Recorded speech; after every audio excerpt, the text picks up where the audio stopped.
All right. What is up? I wasn't sure if you can hear me or not. Everything sounds quiet. I think Brian's on mute. There we go. There we go. What is up, everyone? Welcome to Spoiler Kings. My name is Jake Kramer, Brian Man Brandon, Brian the Grizzly. What is up, guys? Just another Monday in the books. Yeah. No, it's not just another Monday. This is a crazy Monday. I had to open a restaurant in Cooper City, Florida, and it was nuts. Once you go over $20,000, you say, all right, that's enough, guys. Like, I'm good. Just wipe your hands and walk away. I quit. Can't do it no more. Like, I quit. I'll see you tomorrow. See you tomorrow. Exactly. Let me get everything going. But yeah, man. How's everyone doing? I know we got a bunch of people in chat already, which we super appreciate. Wait, before we got that, we got Preston, the viewer Drew. What is up? We got Brandon Davis. What is up? Of course. Yes, yeah. And then I already answered this one. How do you feel about Blue Beetle movie? I'm excited. I'm excited, even though the more recent trailers, I think we're all in agreement that they haven't been doing a whole lot for us, but I have high hopes. I like the character of Blue Beetle. I think it's got a lot of potential. I guess James Gunn's insinuating that this could lend itself to his greater universe that he's building, which would be cool. Rebuilding. I'm sorry. I was saying, or rebuilding whatever he's doing with Wonder Woman and all that, like picking and choosing what bricks to use. Well, yeah. Well, that's I can't really take Gal Gadot saying that as gospel just yet, just because she's just the actress. I'm not sure. I've heard multiple people say that. I've heard multiple people say that she's not. They're not going. Other actresses are not going to take the role because of her. They don't want her, anyone else but her. So I think she's going to be Wonder Woman. I think it's once it comes from the mouth of James Gunn himself, I'll buy it. And no, I don't want to hear James Gunn say nothing. Let's just see. Let's just wait. Don't say nothing. Yeah, it's like, why wouldn't she wait? None of this is. She's an actress. None of this is up to her. No, she might know something we don't, but I'd rather hear from her than James Gunn. I want James Gunn to run it the way he wants to run it. And if that includes her, that's great. If it doesn't, or whatever. But I don't need to hear from him. I want to hear nothing. I want to see him do his damn job. That's all. Yeah. Wonder Woman's so far down the pipeline. I don't even want to think about that. Wait, I want to see Superman first before we think about Wonder Woman. But don't get me wrong, Gal Gadot's fine though, so I'm okay. Yeah. But I'm cool with. Real quick, sorry. But I think Gal Gadot, if she winds up staying, she's gonna be like a producer at most. You know what I mean? If she decides to stay. Yeah. But we'll see. Yeah, we'll see. We gotta wait it out. There's no rules in this DC universe. There's rules. They just make it up as they go along. Yeah. And Prince said, I hope it doesn't flop. It's gonna flop. Don't get me wrong. It's gonna flop. Inevitable. It's inevitably gonna flop. Doesn't mean it's not gonna be at least entertaining enough. That last trailer kind of threw me off because even we watched Blue Beetle in the Ninja Turtle movie, the trailer, and Erica doesn't really watch trailers. She likes being surprised, which is the complete opposite of me. I was like, I want to know it all right now. But she was like, "Oh, that looks good," and then it cuts to that ending where the grandma. She goes, "Oh no!" It's such a good trailer, and then the ending, you're like, "Why? What?" Yeah, just felt so out of place with the rest of it. Yeah, I feel like it needs the context of whatever that scene is. When you just have it doesn't matter what the context is, it's stupid. It could because like think of like the Batman with the Flash when he's like, "Oh, you want to get nuts? Let's get nuts." Like it seems silly for him to say it, but it makes sense in the context of the scene that it happens. And what scene? This in Make Believe Land. What does it matter? Why does the grandma grabbing a machine like gun type of weapon, shooting it by herself? Why would that make sense in any context? Maybe she's like half alien, or she's like a secret agent, like retired secret agent. I don't know. I mean, they can throw a bunch of shit out there. I'll be okay with it. Just I don't want to get Abuela out there like. It doesn't make sense. Okay, all right. It is silly. But it is gonna flop. But it doesn't mean I don't see it doing anything Besides Brandon Davis saying, no one cares about it. No one cares about your success. Oh, wait, I hit the wrong one. They said, no one cares about Blue Beetle either. Like, Brian, no one cares about you or Blue Beetle. And then we got Cold Lords in the house. What is up, guys? Where are all the Grizz collectibles in the background? You know, it's funny. Like, I don't have them here because I'm in Florida, but I did get a lot of stuff. You can start a new one. I can literally have enough stuff to start a new one. I have Donnie, I have Michelangelo, I have Raphael, I got Leonardo, I got the Spider-Man one, I got all the Harry Potter ones. I went here, I was like, I don't know how I'm gonna get it all back either. I have no clue. I want to get like you're gonna have to ship it all back. Yeah. Walking to UPS with a bunch of toys. I have 13, 14, 15 new Funko. 15. I don't even know what the hell I'm gonna do with it. I don't know, guys. 15? Jeez, man, I buy 15 in like maybe a year. The place was amazing. I walked in and the walls awesome. they had some of the, I told you, the Black Lantern things. It was amazing. I've never seen half the shit that they had at this place. So that awesome. Got me. So you can start a new one. I have enough comic books right here. I don't know how I bought all these comic books. I don't even remember doing this. I don't know. I just got a problem, guys. Yeah. We need to set up a collection for me. Go to AAU, or Comic Book Anonymous. CA. CBA.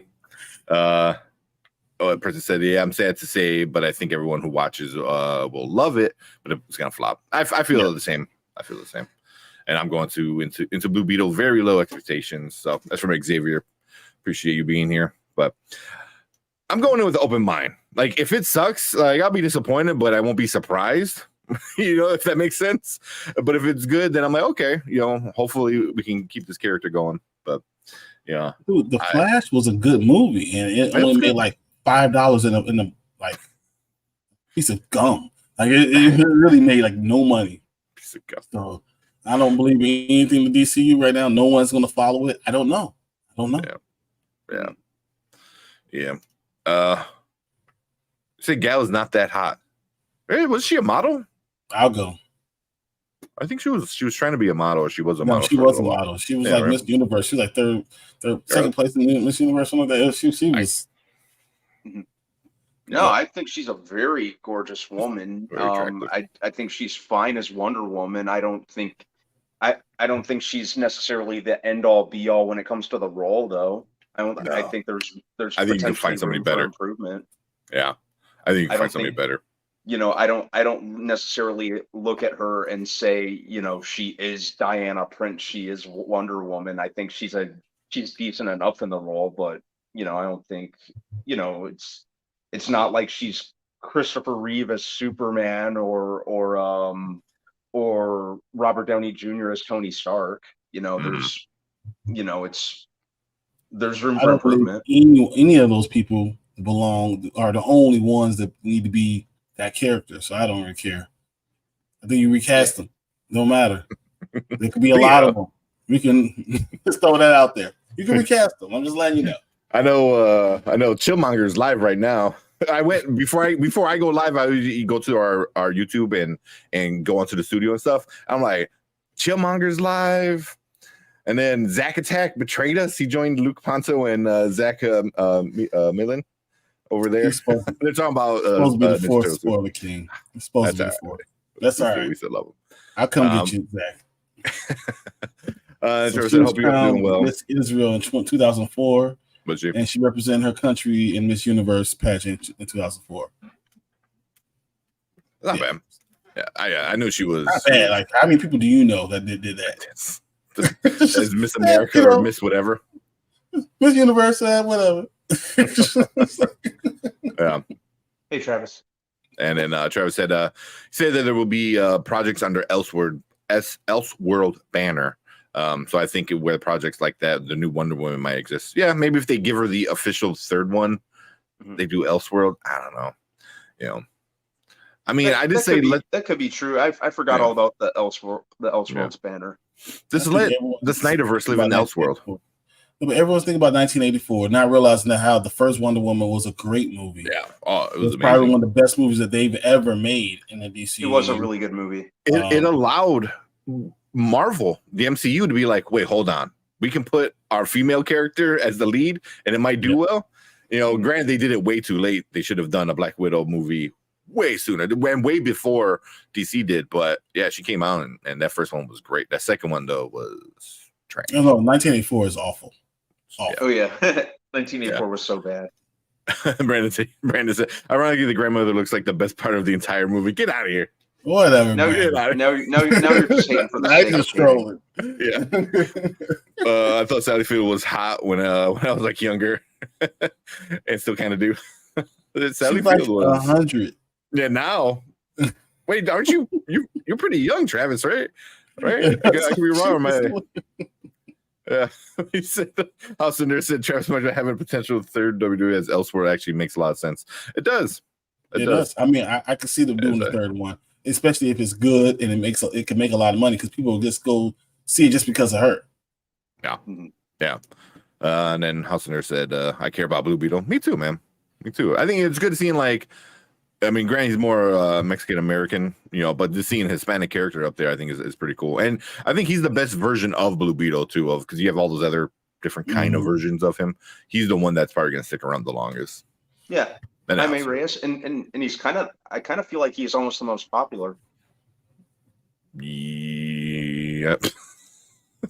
Maybe the grandma's a scroll. Crossing your streams there, man.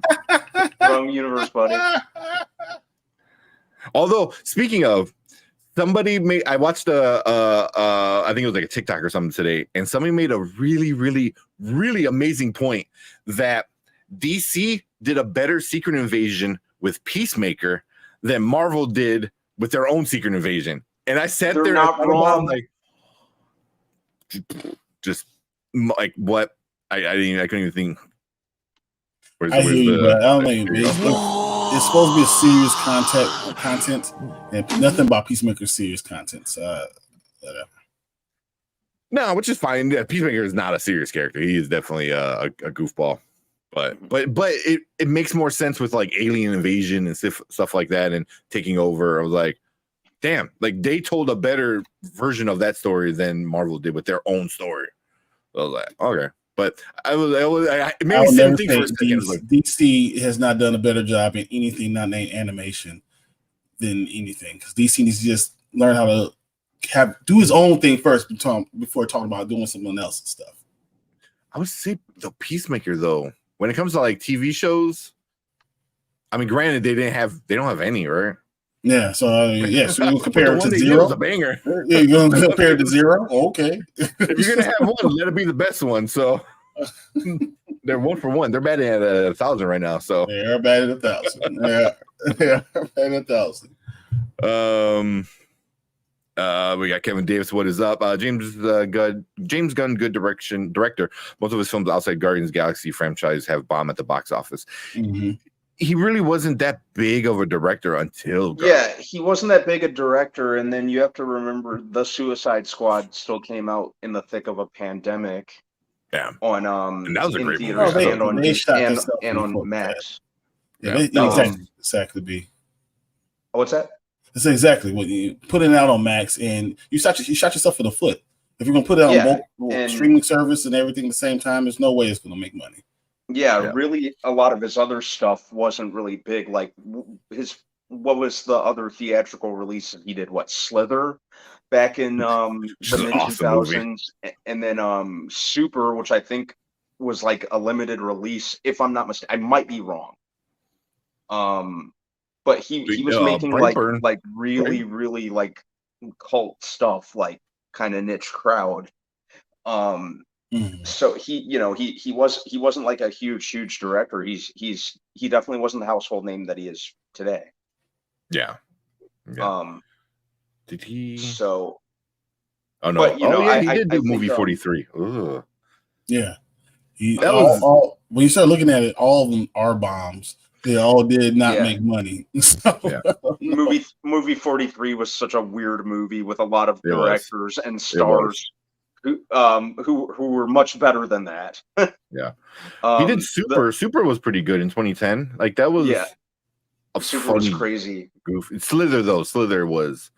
Well, I remember first watching it, and it was great. It's still one of my like favorite like horror silly kind of movies.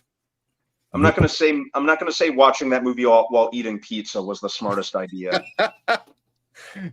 While eating anything for that one. Yeah, I don't do those type of things. You ain't gonna ruin my meal. Yeah.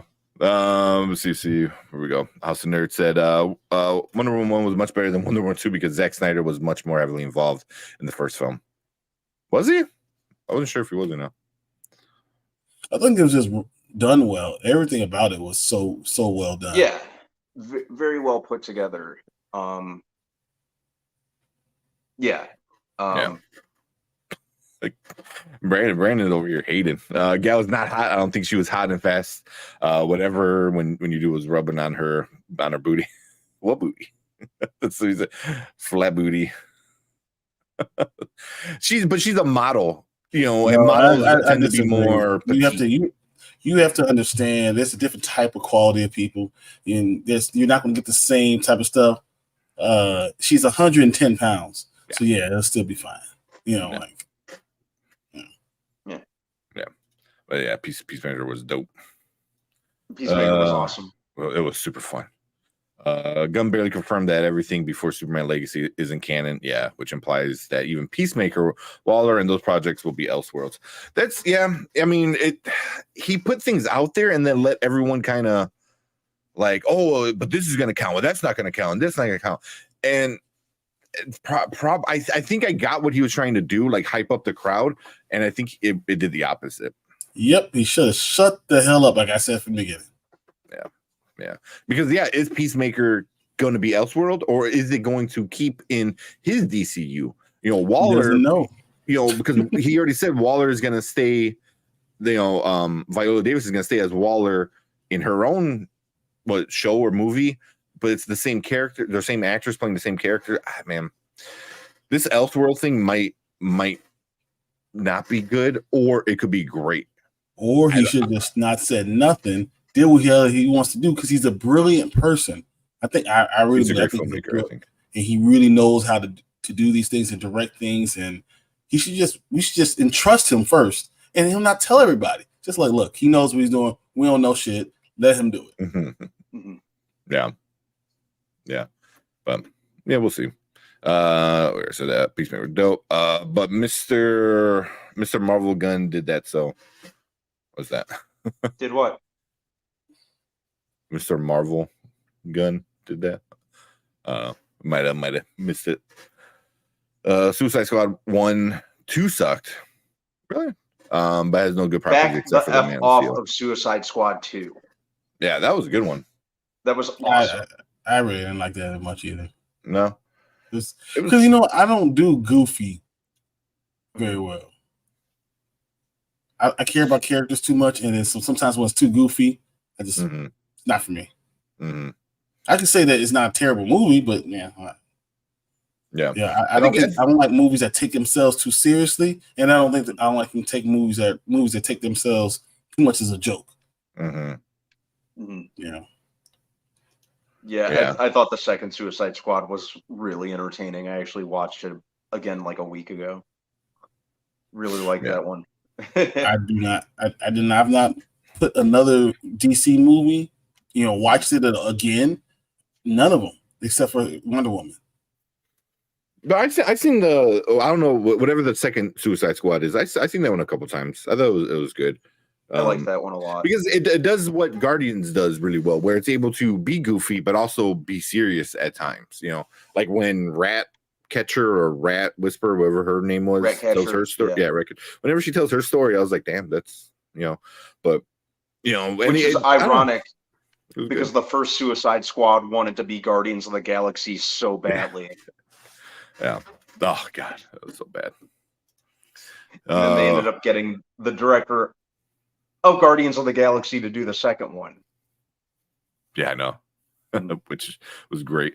Ryan Murphy going back to FX networks will bring more Emmy recognition. What did I'm trying to see what did Ryan Murphy? He does like American Horror Story and American Crime Story. Yeah. He did the Dahmer, I think, too, didn't he? Yeah, Dahmer. Yeah. You can bring some good stuff, but I think FX is owned by Disney now, right?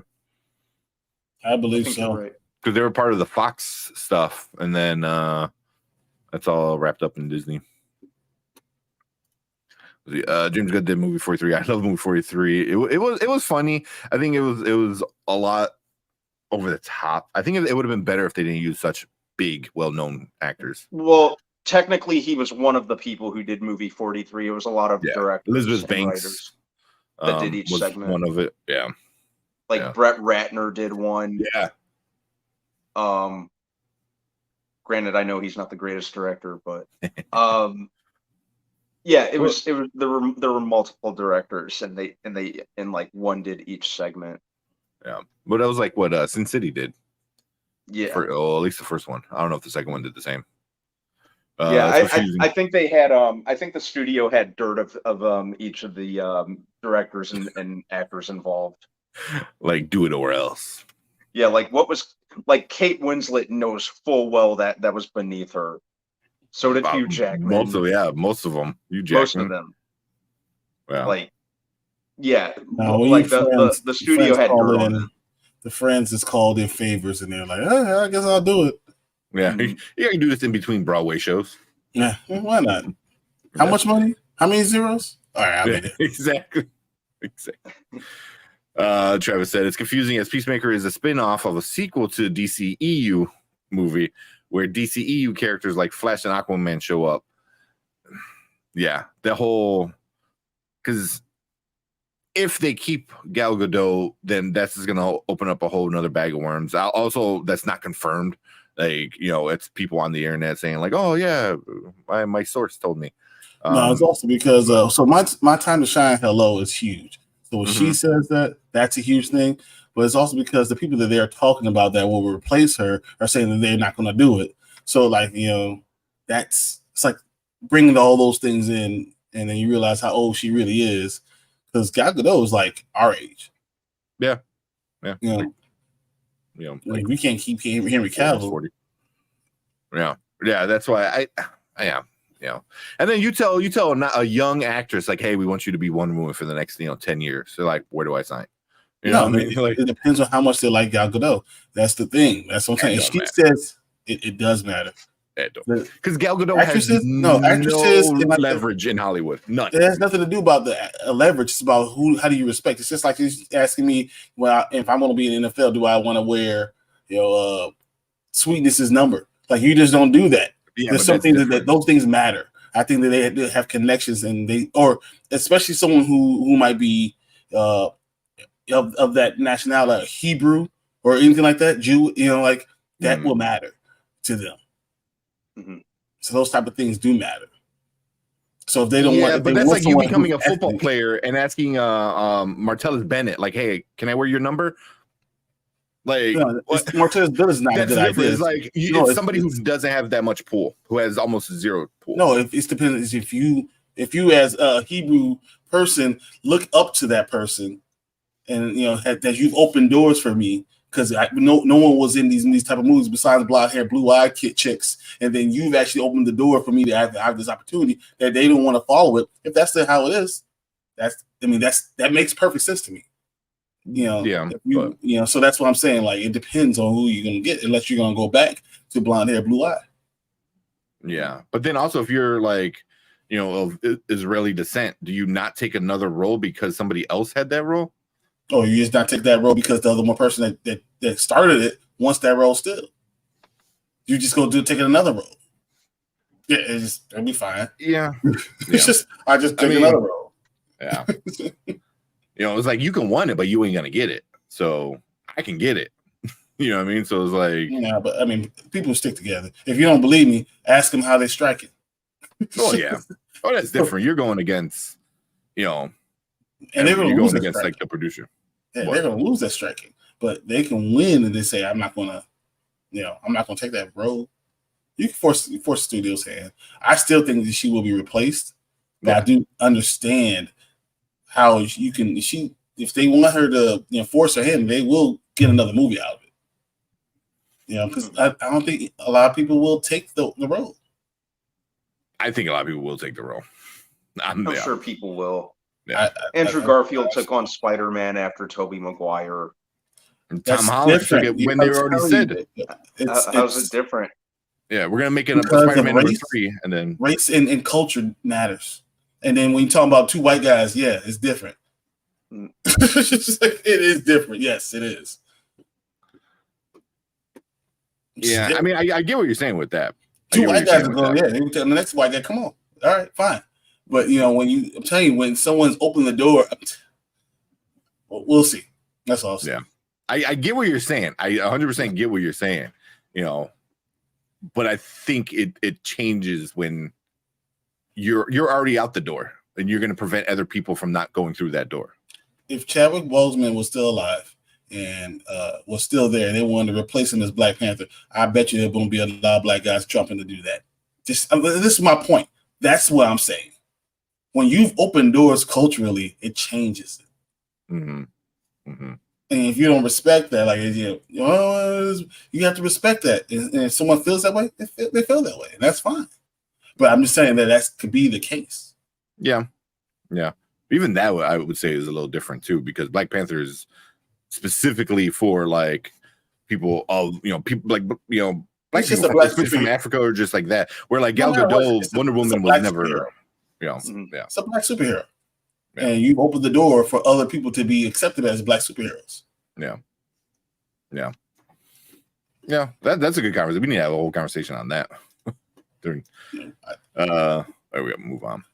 But Gal Gadot looked a little curvy in Shazam too. I liked her as Wonder Woman. I did. I mean, I don't get me wrong. I liked her as Wonder Woman. She was fun. She was good. Number 2. I don't think she's not really an Amazonian woman, but yeah, it is what it is. The appeal for movie 43 was they had big names. That's exactly what it was.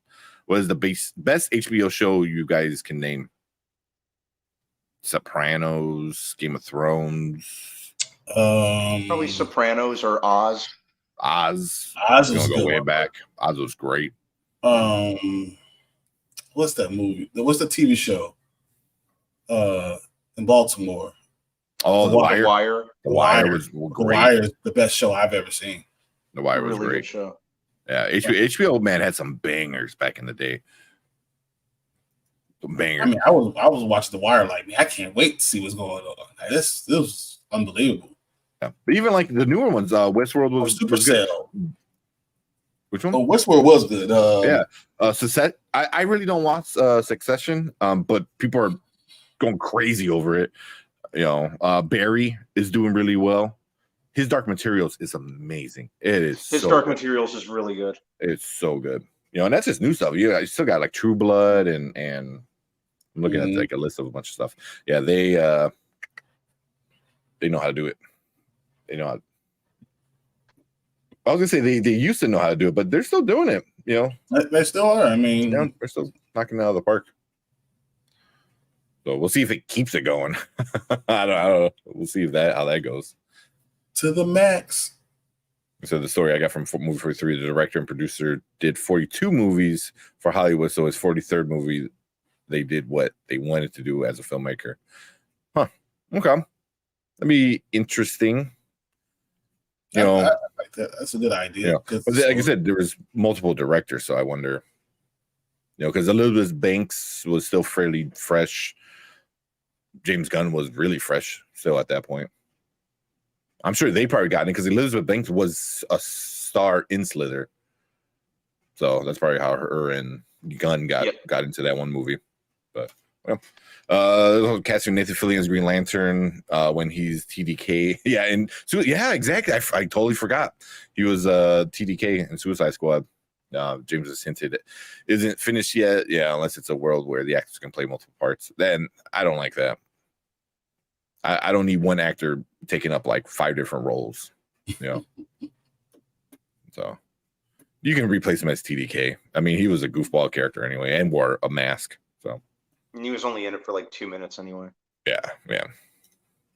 Do you guys think Apple TV top tier streaming service besides Netflix, Disney Plus, Prime Video, HBO Max?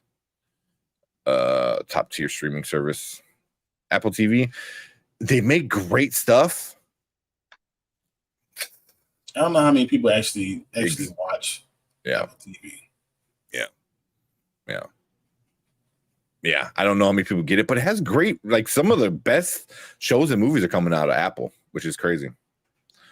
So, but it's up there, at least as a production studio. It is getting up there with like A24. And like both of those production stuff are.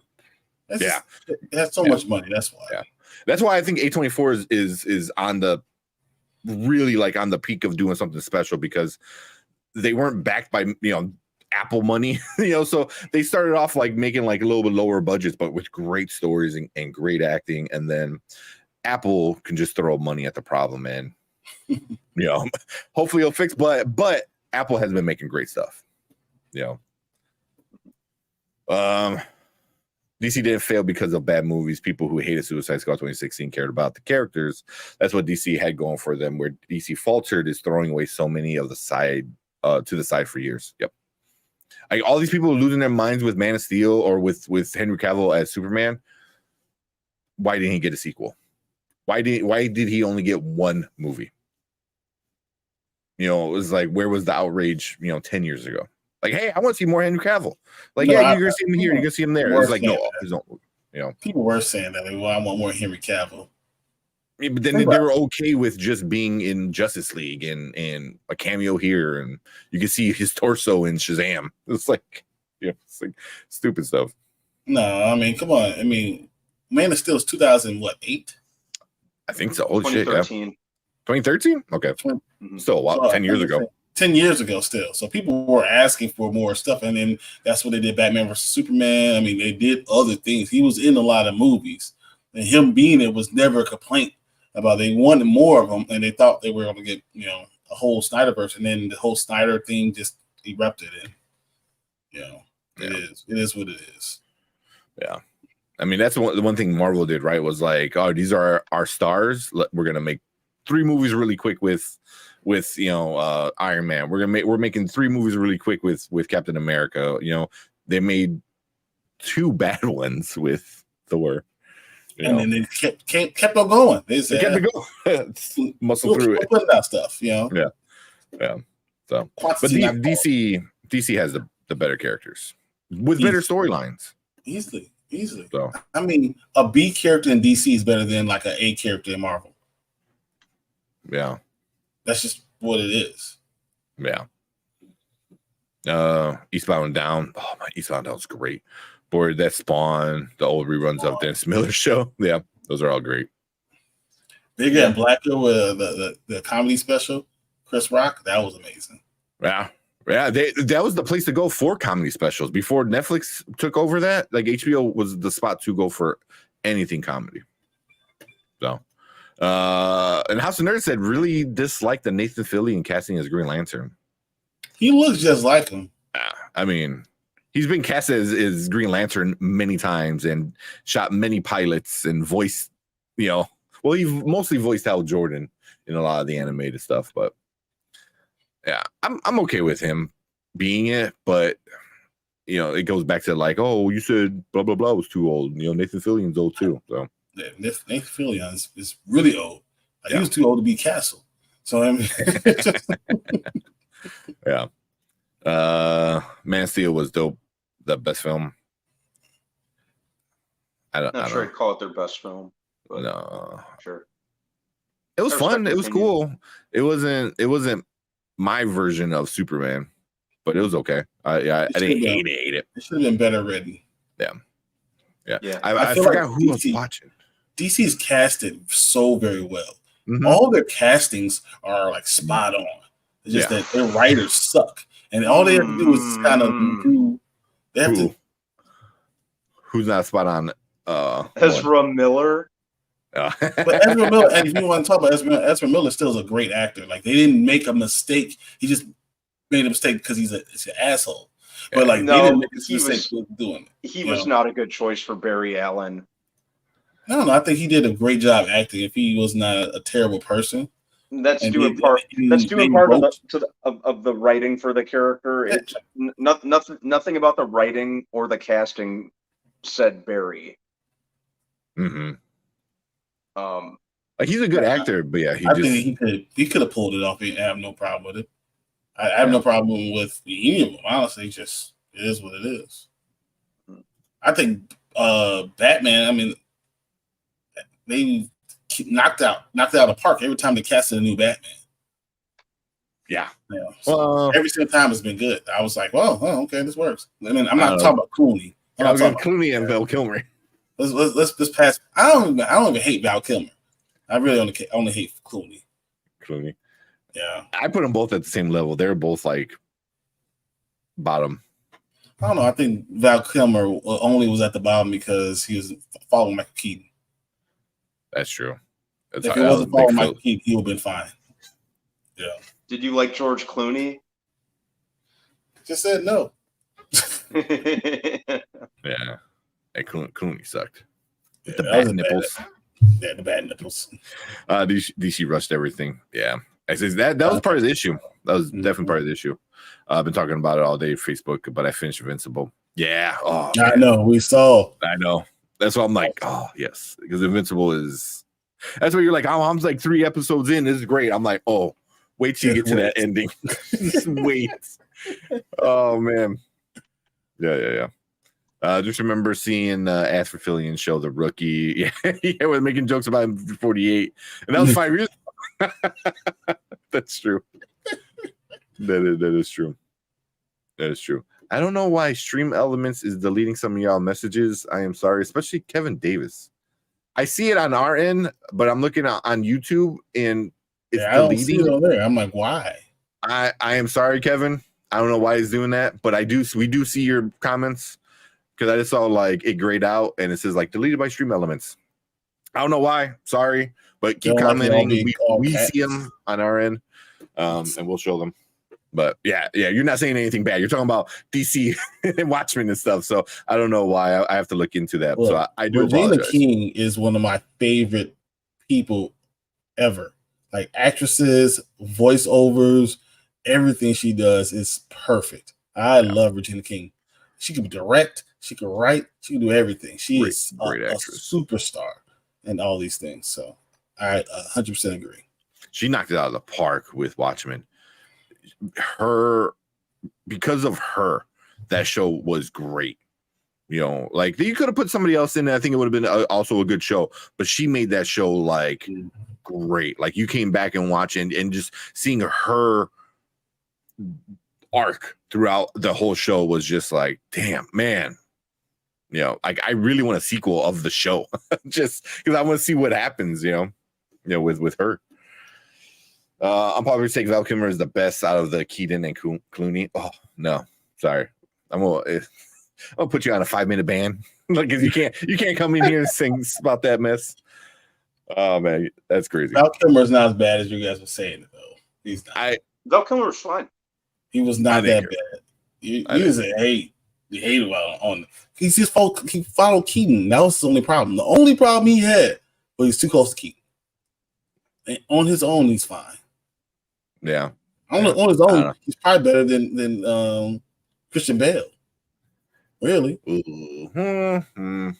What? Because I was just don't like this. The talking was stupid, but like I would say Val Kilmer didn't look good in the bat suit, which was my problem. They didn't do a good job with the bat suit for Val Kilmer. Yeah. It's not Val Kilmer didn't look good. I mean, they should have done something because he has not a very square jawline, so they should have done something different. The cowl. Yeah, with the cowl. Yeah. All right. We're gonna crush these out real quick, so we gotta get into our reviews. I don't want to spend too long on it. I know we said we're only gonna do like 15-20 minutes, but I like our chill intros. Yeah. 6 years later in DCU, and we still didn't know why Bruce Wayne took the files for the Suicide Squad from Amanda Waller, and we'll never know. They were for the Justice League. You shut it down, or I want to shut it down for you. Yeah. Yeah. Regina King, everyone loves Brenda from 227. 227. Yeah, that's a black thing. Yeah. Regina King was good when she was on Big Bang. She was on Big Bang Theory? Yes. Oh, you would know. Of course she was. As who? She was HR, head of HR for the college.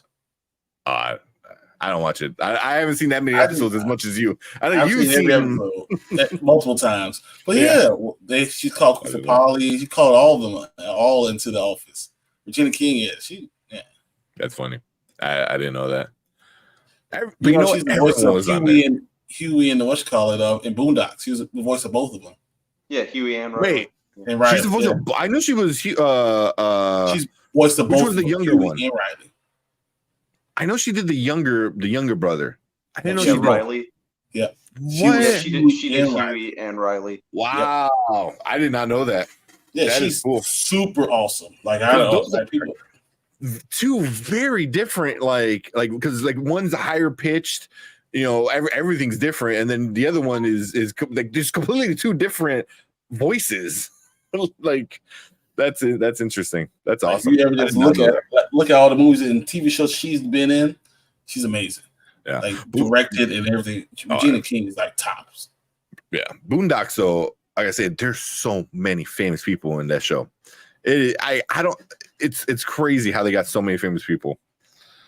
With was it Charlie Murphy and Samuel Jackson as the two guys? Were they brothers or something like that? John Witherspoon. I mean, it's a lot. Yeah. That show was a lot of fun. Cool. You guys want to get into this Ninja Turtle? Yeah, let's do it.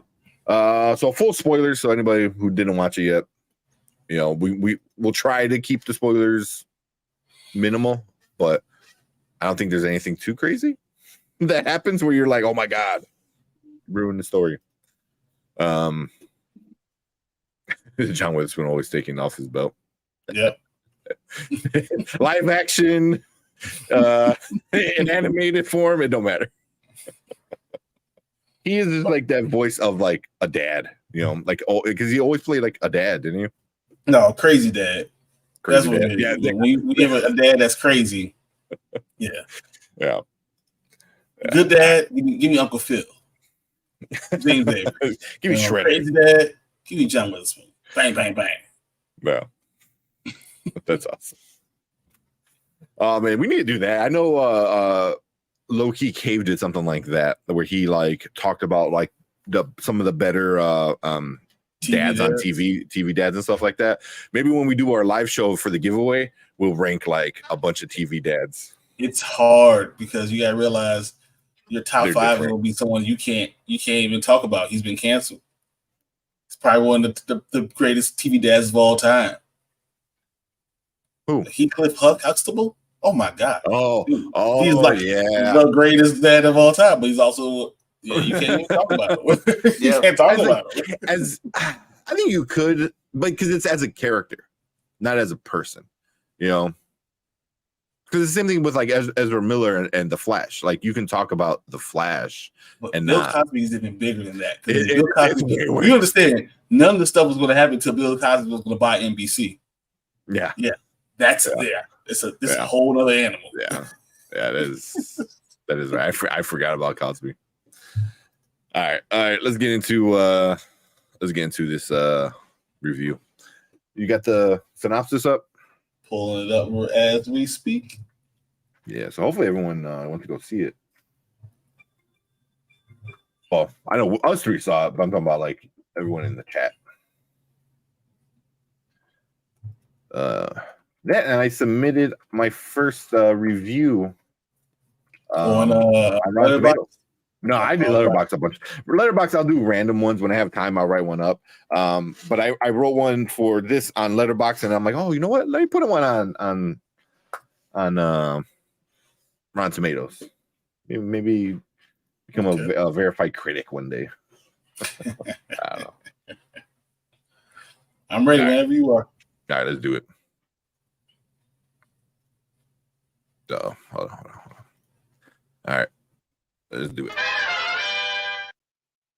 All right, what is up? Welcome to Spoiler Kings. My name is St. Curry. I'm with Brandman Brandon, Brian the Grizzly, and we are going to talk about Teenage Mutant Ninja Turtles, Mutant Mayhem, the Hollywood weekend blockbuster of the past weekend. So we're going to get into our ratings at the end, whether it should be a now, later, or never. We're going to get into some of the bad stuff and some of the good stuff. But before we do, Brian's got a breakdown of what this movie's about. All right. After years of being sheltered from the human world, the Turtle Brothers set out to win the hearts of New Yorkers and be accepted as normal teenagers. Their new friend, April O'Neil, or I'm not going to say the throw-up one, helps them take on a mysterious crime syndicate, but they soon get in over their heads when an army of mutants is unleashed upon them. Yeah. April O'Puke. I'm like, what were you gonna say? You're like, oh, I don't want to get there. I was like, oh yeah, April Puke. That was funny.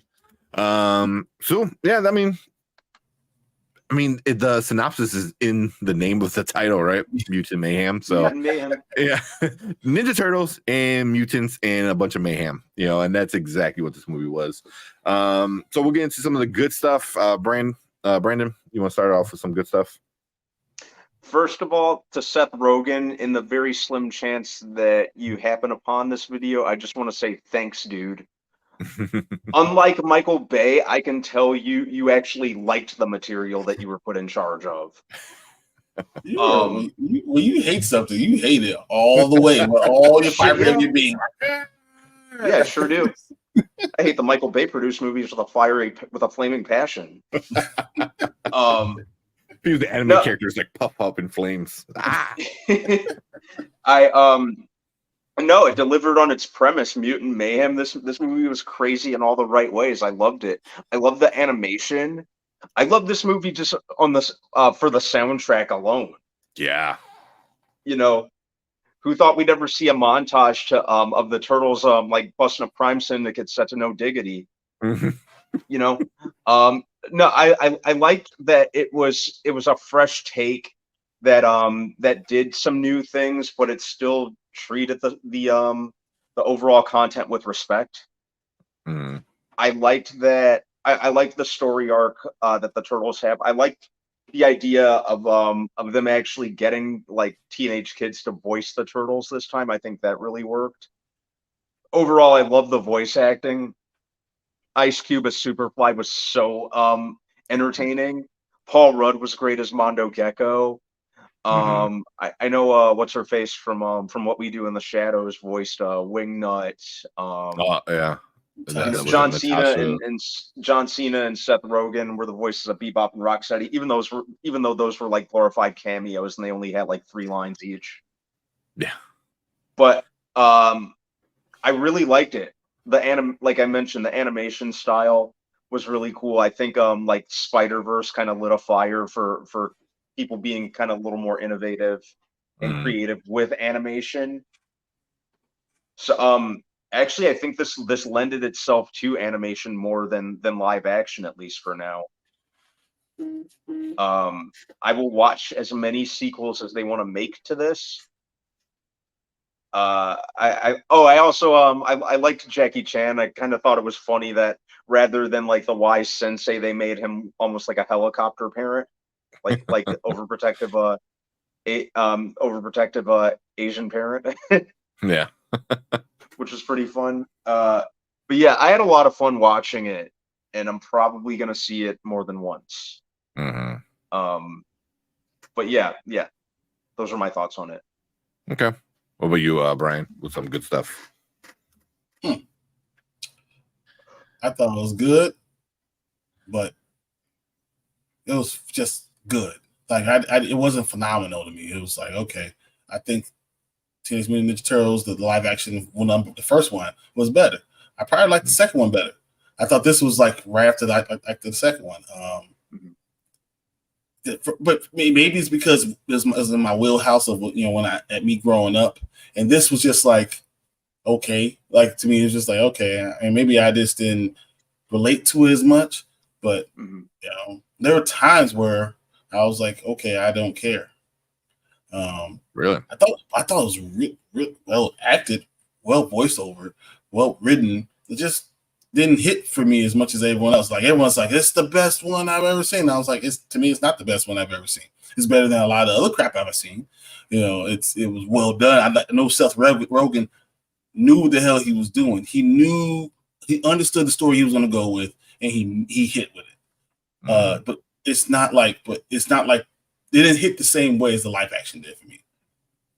Because I really love the live action. So maybe that's what it is more because I loved it so much that this is just like, good. You did a good job.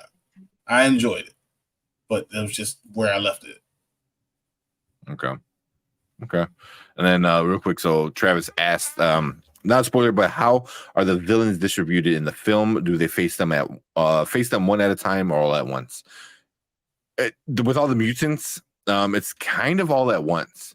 Like they turn on each other. So yeah, there's some stuff, but for the most part, it's like it's the turtles, and then boom, then you get like a truck full of mutants all at once, and yeah, so yeah, it's not like, oh, here's one and then the other is like, here's Superfly and here's like the other 10 of them, so that's really not spoilery. I don't think, because you're halfway through the movie, you're like, where's all these other mutants, and then you get them all at once. So yeah, I don't think that's a spoiler. But yeah, I don't know, anything else with the good stuff, or is that about it? Yeah, that's about it. I don't know, for me, I thought me too, I love the original one. That's still one of my favorites, like Ninja Turtles ever. But this one I really like because I thought it was a story I never seen told from the Ninja Turtles, because every time we see Ninja Turtles, they're really like, they're not like they're teenage, but they're not like teenage, where this is like they actually dealt with problems that teenage boys would have, especially teenage boys that were like always segregated. They're always preteen boys. These are like 13. Yeah, these are preteen, like almost that preteen type of thing. I thought the live action one dealt with teenage boy stuff still, and teenage boys are stupid. Yeah, they are. They're just stupid. They're kids. I mean, just do 25-year-old is also stupid. It doesn't. Yeah, but they weren't like going out drinking. They're not going out. I like that they leaned more into the teenage element of it. I think they kind of felt more like teenagers than ever before for me. I saw them like those kids were like 13 years old. Like each one of them was like 13. Just became so what's it? So 13-year-old's more of a teenager than a 16-year-old. But I never saw the Ninja Turtles in the live actions as 16-year-old. I saw the literally said they're 16. It's literally said they're 16, like in the live. But they did say they were 15. That 15. Mikey was 15. They were 16. Like they were literally that age. And that's why I would do what I was 15. But they never dealt with like teenage problems. They're just like, hey, you Ninja Turtles. Personally, I never got the feel that these were 15, 16-year-old boys, because they always sounded and acted like they were 30. That's how I was when I was 15, 16 years old. But I mean, I was never a little kid like that. What did they do? Well, I don't want to get too much into that yet. But like this one, I felt these were teenagers. They were kids. They were like, they were children. I want to hang out with friends. But they were dealing with kids shit. Like, I want to hang out with friends. Shit. I want to go to school. I want to be around my peers. I want the acceptance of the people around me. This is what kids go through.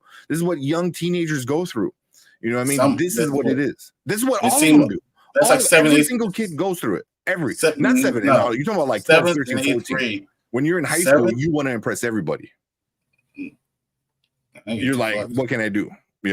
Like this is not, these kids are not like going into like 6th or 7th grade. These kids are like high school, like middle school. So it was like middle school, like they're 12 years old. 12 years old is 7th grade. Yeah, 13 years old is 7th grade. But that's 7th and 8th grade. Like, all right, forget about but they're dealing with teenage stuff.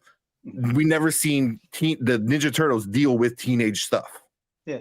Didn't they still follow the formula of this being 15 years after they came into contact with the ooze, so they'd be 15? Yeah, they should be 15. Yeah, but no, and they teenage stuff is also identity crisis, knowing how you fit in with the world, learning how to be who you are. All those things are all teenage things. Yeah. So like I disagree. And they never done that in any of the other shows. They never Leo learning how to be who he is, or Michelangelo being too silly and not being taken seriously, or Raph having all this anger inside. All those are teenage things. So but that's contained within the four of them. You know what I mean? Like, each one of them is dealing with a different type of teenage thing. So like I think all those things are part of it. Now it's literally the difference between being 12, 13 years old and 15, 16, 17 years old. And that's what I'm saying. Like that's exactly what identity crisis is what it is at 16. Yeah. That's identity crisis. And you're trying to figure out who the hell you really are and how do you fit into this world. But that was the problem. They weren't how they fit in the world, is how they fit into the family of themselves. You know what I mean? They never dealt with like, oh, I want to be accepted by the world. They never dealt with that. Maybe in the TMNT, I didn't want to be the animated one, but I wanted to make sure that I would love to walk around. Raph was dealing with the fact that I am alone and I cannot go out as myself. That's literally what he was doing in the first movie. Yeah, I mean, but you have 30-year-olds doing the same thing. You know what I mean? It's not what 30-year-olds try to. Oh, you get like a bunch of rage people. You have like especially millennials of people our age, just like oh, I want to be a doctor when I grow up. I'm like, dude, you're 35. Like, you know, like you still get a lot of that kind of stuff. You know, but that's not what Raph was dealing with. He was dealing with rage. With rage and not being able to be out and not being able to go out and see people and not being able to fit in and only having to deal with those people.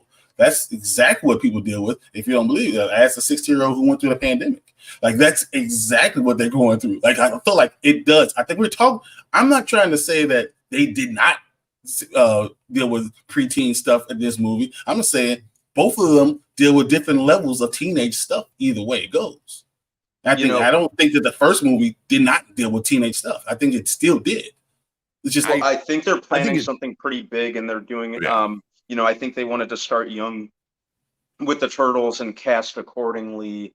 I think they're probably going for enough longevity to where we will grow along with the Turtles. We will watch them grow. Yeah. But to me personally, I think this was the youngest versions of the Turtles that we've seen, and I liked it because I think seeing like kids today, this is what I see when I see kids today. You know, going into like, you know, 8th grade, graduating, you know, 8th grade, going to high school, stuff like that. It's like this, you know, like acceptance and like wanting just so much and not knowing what you want, and then, you know, like thinking you're smarter than everyone else and thinking you can outwit your dad and stuff like that. Yeah, that's what also 15, 16 years old. Because I hired. I'm not saying I'm around 16 that one. The original one never really got into it like that. The second one maybe a little bit more. It definitely did. But I just don't feel like those original ones tackled being a teenager as much as this one did. I think that it didn't tackle high school, but it did still tackle being a teenager because of the identity crisis that you have with those type of things. I mean, like I said, I hire all these 15, 16-year-olds that I'm always around, and I see them having these same type of identity issues and knowing, you know, how do I fit, but and having rage issues and all those kids to this movie or to the original live action one. I can see kids being more relatable to this one than the live action. Talk to them. You know, they still have rage issues. They still have pandemic issues. They still have things like that they've been isolated and not being able to deal with it. And I'm not saying that's not wrong. I'm not saying that's not what it is. I'm just saying the original and live actions didn't touch that as much as this movie did. Yeah, it did. Being isolated and then having to deal with the world. You're confining it to just a pandemic and stuff like that. It's I'm saying, being a teenager, because like I was a teenager that was isolated from a lot of things. So I'm telling you, like I see how it works. I'm not saying this movie didn't, but I'm saying this movie is more preteen, trying to fit in, trying to figure out what you're doing at 6th, 7th, 8th grade. And I'm saying that other one was more like 16, 17, 18-year-old, like trying to figure out, where do I fit in the world? How do I deal with isolation? How do I get to my best version of myself? Who do I become? How do I get to that point? and then Mikey's being young and being the youngest of them and trying to have to learn how to grow up. I feel like both of them are levels, but teenager is a vast, thing. That's 12, 13, 14, and then 16, 17, 18 are two different things. They could both be true. Yeah, no, I agree with that, but also I don't think that original live action one was like a 16-year-old trying to figure out themselves. I think it was just a character trying to figure out who they were, and that's not directly to being a teenager. You could do when you're 21, when you're still in college, after college, like you'd be like 25 and still trying to figure out who you are. Sure. The whole point of the whole thing with the first two movies in live action was they're immature and not knowing how things go and not knowing how they fit and why they can't do certain things and why they have to sneak around from Splinter and hide things from him, even though he was wise and all that stuff. That is a teenager. That's what they do in high school. Yeah. That's what you do with your parents when you're 15, 16, 17 years old. You sneak out of your house. You do all these other things. Like, that's what you do. I think it's just two different time periods. That's what I'm saying. They're just two different. They're both. By the end of the first one, I didn't feel like they were still teenagers. I'm like, oh, you guys are older. You're dealing with stuff that a teenager wouldn't deal with, and you're past stuff like that. Not more Kombat, Power Rangers. They'll be just like Power Rangers, like the same thing they deal with, or Saved by the Bell. With the same thing that they're saying with at the same time too. Like, it's just those are things. Those are part of it too. Mm-hmm. I don't know, but that's why I feel like these are more relatable to teenagers than any other version. That's how I feel than any other version. I'm not saying the other ones are bad by any means, but I don't know, just that's all I think. So here we got to move on. Where did we leave off? We got Cleves in the chat now.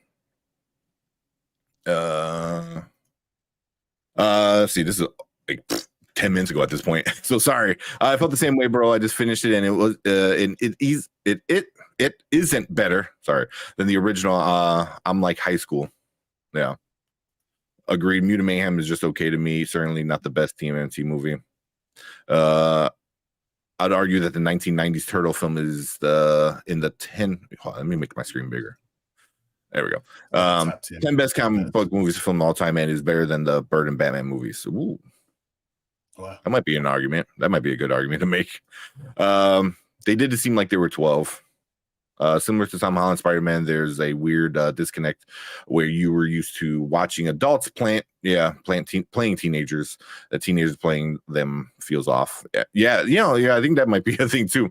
That you're so used to being like, oh, that's a 16-year-old, and it's really like a 30-year-old man. Where now you actually have like 15-year-olds being played by like 15-year-olds. I mean, I know 16-year-olds every day. I deal with them, so that's why it's like when I see it, I the same type of stuff. 16-year-olds don't act like children. They don't, do that. Their voices change. Your voice changes at 12 or 13 years old. Like your voice, you are on that level. Like as you're getting there, that's now you're dealing with certain different things, and that's part of maturity and how things work. I have no problem with either way.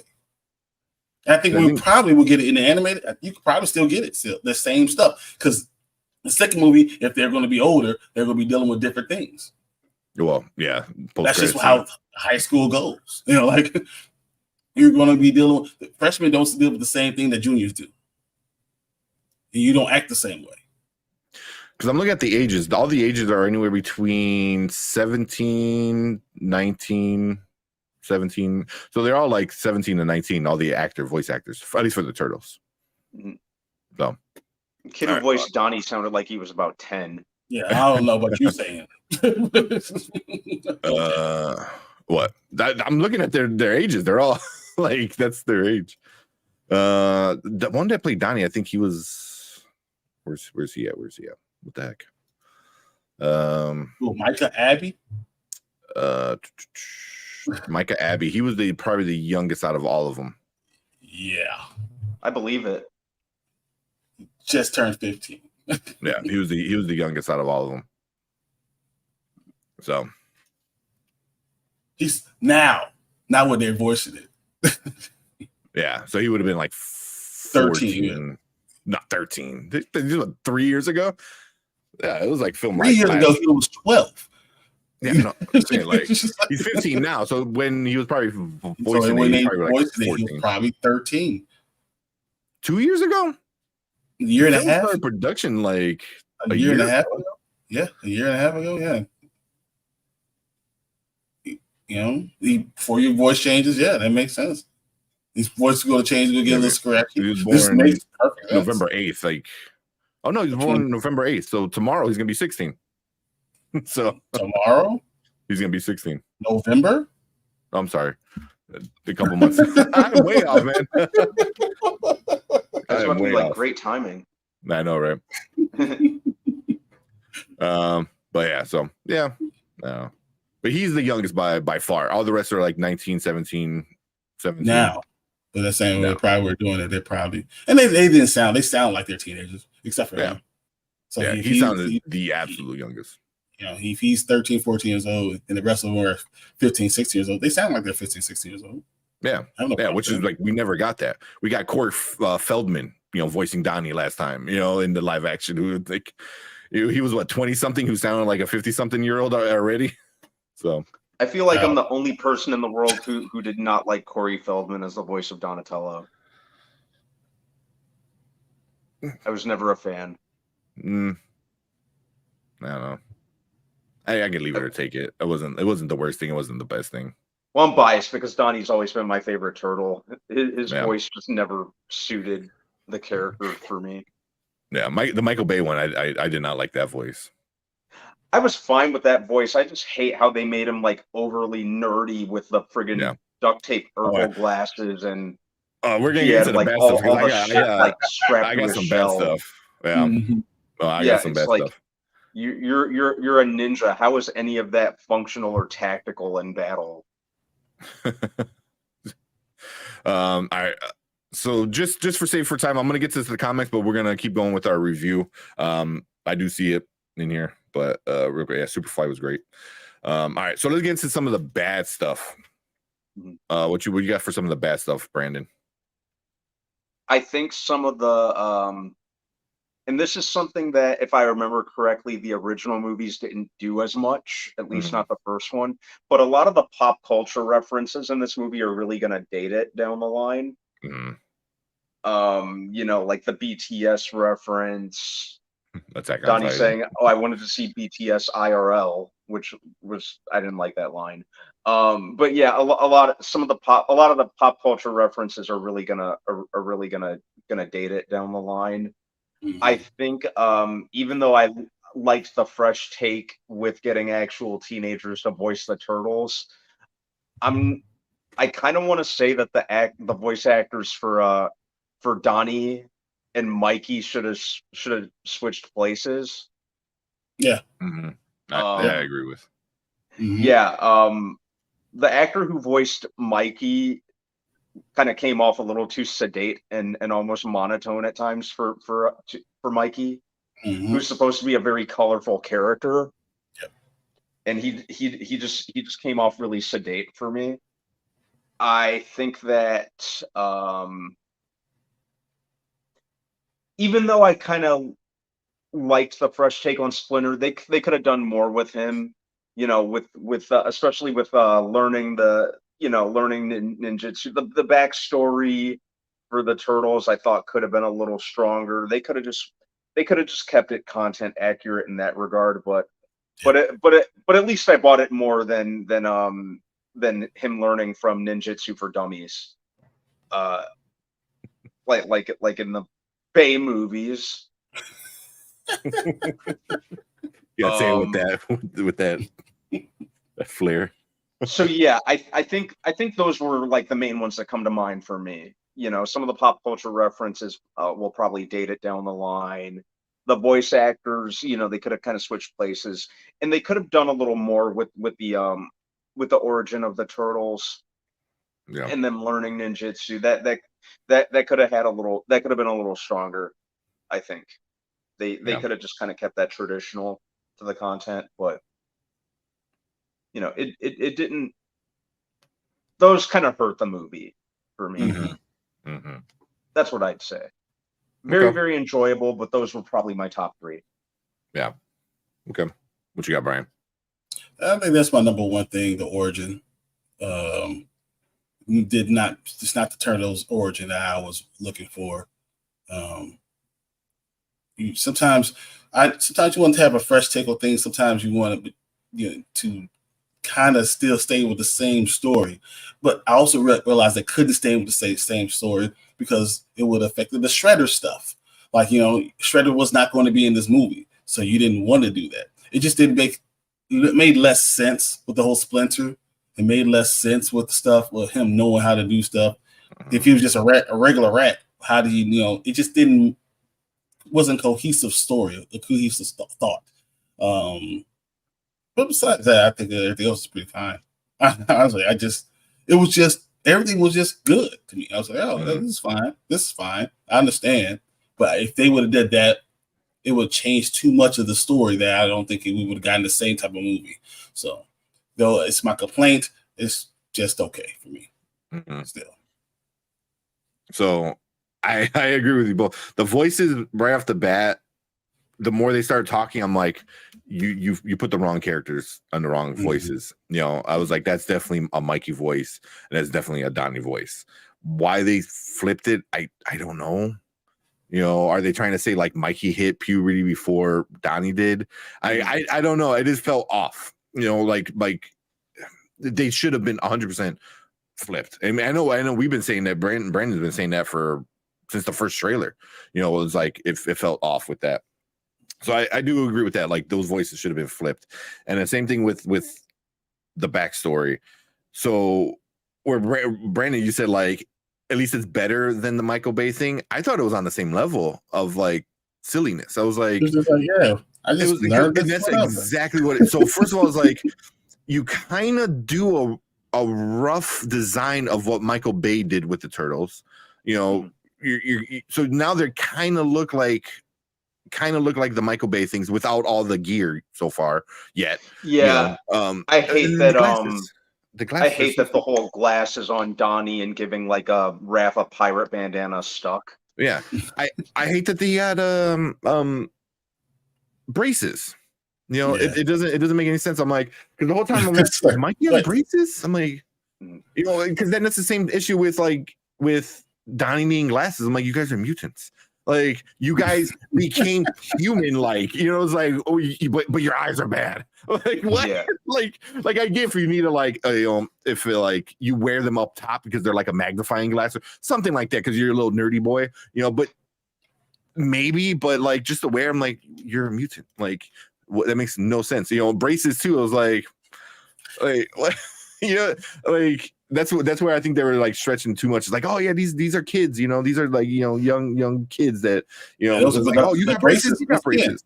Braces are 12, 13, 14-year-olds, and I think it's looked the hit for I went to high school. Well, I went to high school with a lot of people that had braces. And they did take them off around at 16.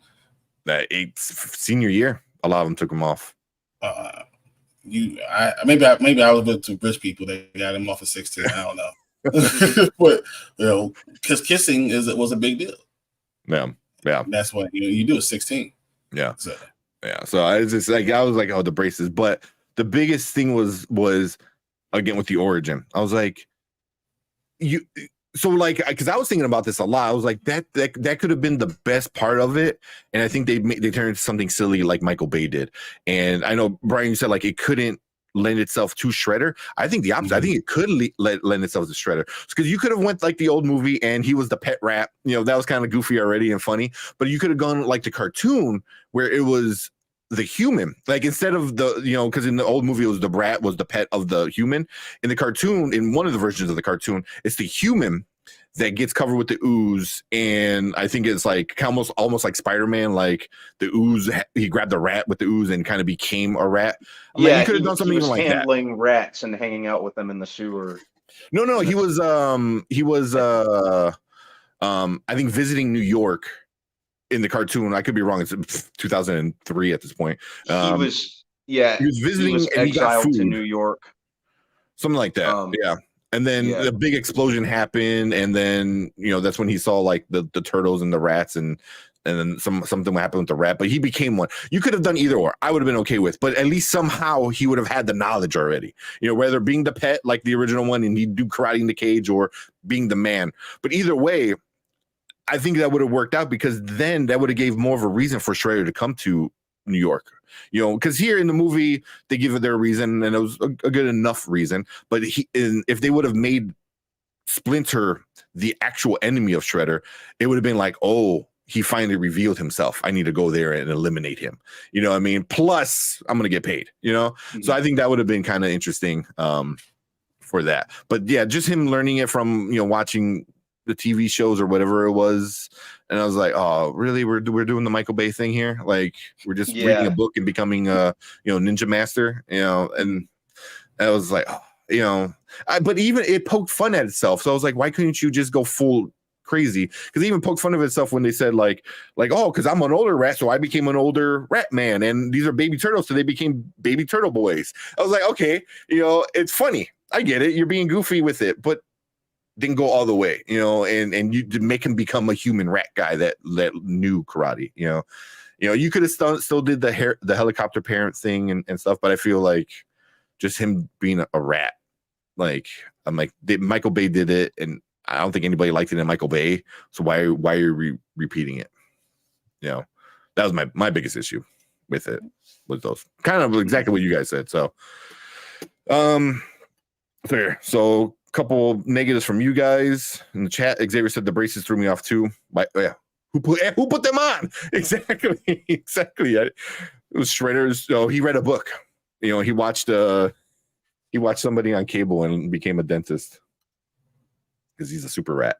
Grizzly, was this not the like Transformers to tank like you said? No, it's not. I don't have hate. He's kind of okay. I'm like, it's fine. I don't have the hate for it. He likes this a lot more than I like Transformers. Easily. I thought this was it's still a good movie. It's just not like, the end all be all. It was like, oh, it's great. Yeah, it was good. Yeah. I do not know who said Roger was in the. Yeah, his hand. Yeah. Rogan. I'm going down. Yeah, I'm going down the wrong way because I know. Here's a Preston said, I'm not gonna lie. I didn't know who Seth Rogen was until I searched it up. I know you're younger, so I know you missed out on some of his early stuff. But yeah, I mean, Superbad. That's the first thing I remember him in. Right. I don't think I can remember him anything before Superbad. Is it before Knocked Up? Yeah, probably. I think it is right on, at least around the same time, because I think Knocked Up was like, I think right around there. But yeah, man, yeah. I mean, I still like quote him with like, I'm like, he's the fastest kid alive. He's the fastest kid. It's like, it's such a great, and then how do you not know who he was? I mean, now Seth Rogen's kind of becoming the comic book guy. He's doing comic book animated movies the best. Invincible. This one was really good. He did something else that he had his hands into. Preacher. In the boys, of course. Well, you said the boy. Yeah, the boys. But yeah. Cool. Is it 50-50 with Seth was dope. I remember what was 50-50. It was the one with Joseph Gordon-Levitt when he thought he had cancer. Yeah. That's right. 50 chance. Yeah. They go all out. Was it Anthony Mackie in that one too? Yeah. I want to say. Yeah. Right. Yeah. Yes. Yeah. So, all right. And Anna Kendrick. Wait, Seth was in Knocked Up. Yes, Seth was in Knocked Up. He was the main character in Knocked Up. The main character in Knocked Up. 40-year-old virgin. Yep. He was one of the probably a 40-year-old virgin first. I think so. Yeah, because he was just a side character in that. Yeah, he was a side character in Superbad too. But I think he was part of the writer crew or something. I don't know. But turn my light back on. All right, let's get into our ratings real quick. All right. So yeah, Spoiler Kings, we do things nice and easy. Now, later, never. Now means go watch it right now. Later means you can wait till it's out on DVD or streaming. Never means just skip it. Is not worth your time. Brandon, what you giving? What you giving it? I'll give this an out. Okay. It's a lot of fun. From a visual standpoint, I liked the voice acting. I was, like I said, aside from the some of the voice actors needing to kind of switch places, like Ice Cube, Jackie Chan, Paul Rudd, that was great, and I was really invested in the characters. Around the same as I was for the characters in the 1990 movie. I thought that it did its own thing while for the most part respecting the content overall, aside from what we mentioned with how they learn martial arts. Like I said, that could have been done better. But overall, that I had a really, really fun time with this. Love the soundtrack. Yeah. Visually, I loved it. A lot of fun. I'll watch more. I'll watch as many sequels as they want to make. So yeah, this was a lot of fun. I can give this a now. Okay. Oh, what about you, Brian? What you giving it? I don't know if it's like a definite now. Like if I was ranking it, I pretty much put it in like the 13, 14, 12, 13, 14 ranking for the year, which is still very good because we've seen like over. It's still my top, quarter of my movies. But is it like a super now? Like you need to drop everything you can do and go see it right now? No, but I think it's one of those movies you want to see in theater. And I actually saw 3D, so I enjoyed it because I thought the animation kind of lended to it. But I still say now, but it's not like this the top of now. It's just when you have time to go do it. I'm probably going to see it again with my kids. It's good. So yeah, I still give it a now. Yeah. So same. I'm giving it a now. I thought it was fun, a lot of fun. And minus the issues I had, I thought it kept fairly respectable to the characters, and to the origin of all of them. They didn't try to do anything stupid where like, oh, Leo's the nerdy one now, Michael's the leader. Keep them how you keep them, and that's how you do. But they have some changes in it.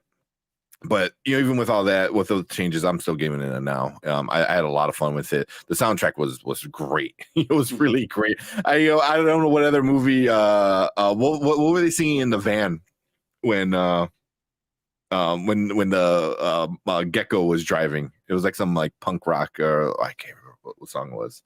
But I mean the soundtrack was crazy. Like it bounced around between a few different genres, and it made sense, and it was funny, and it was really good. They had me right when they started playing MOP at the beginning. Yeah. So it was definitely a fun time.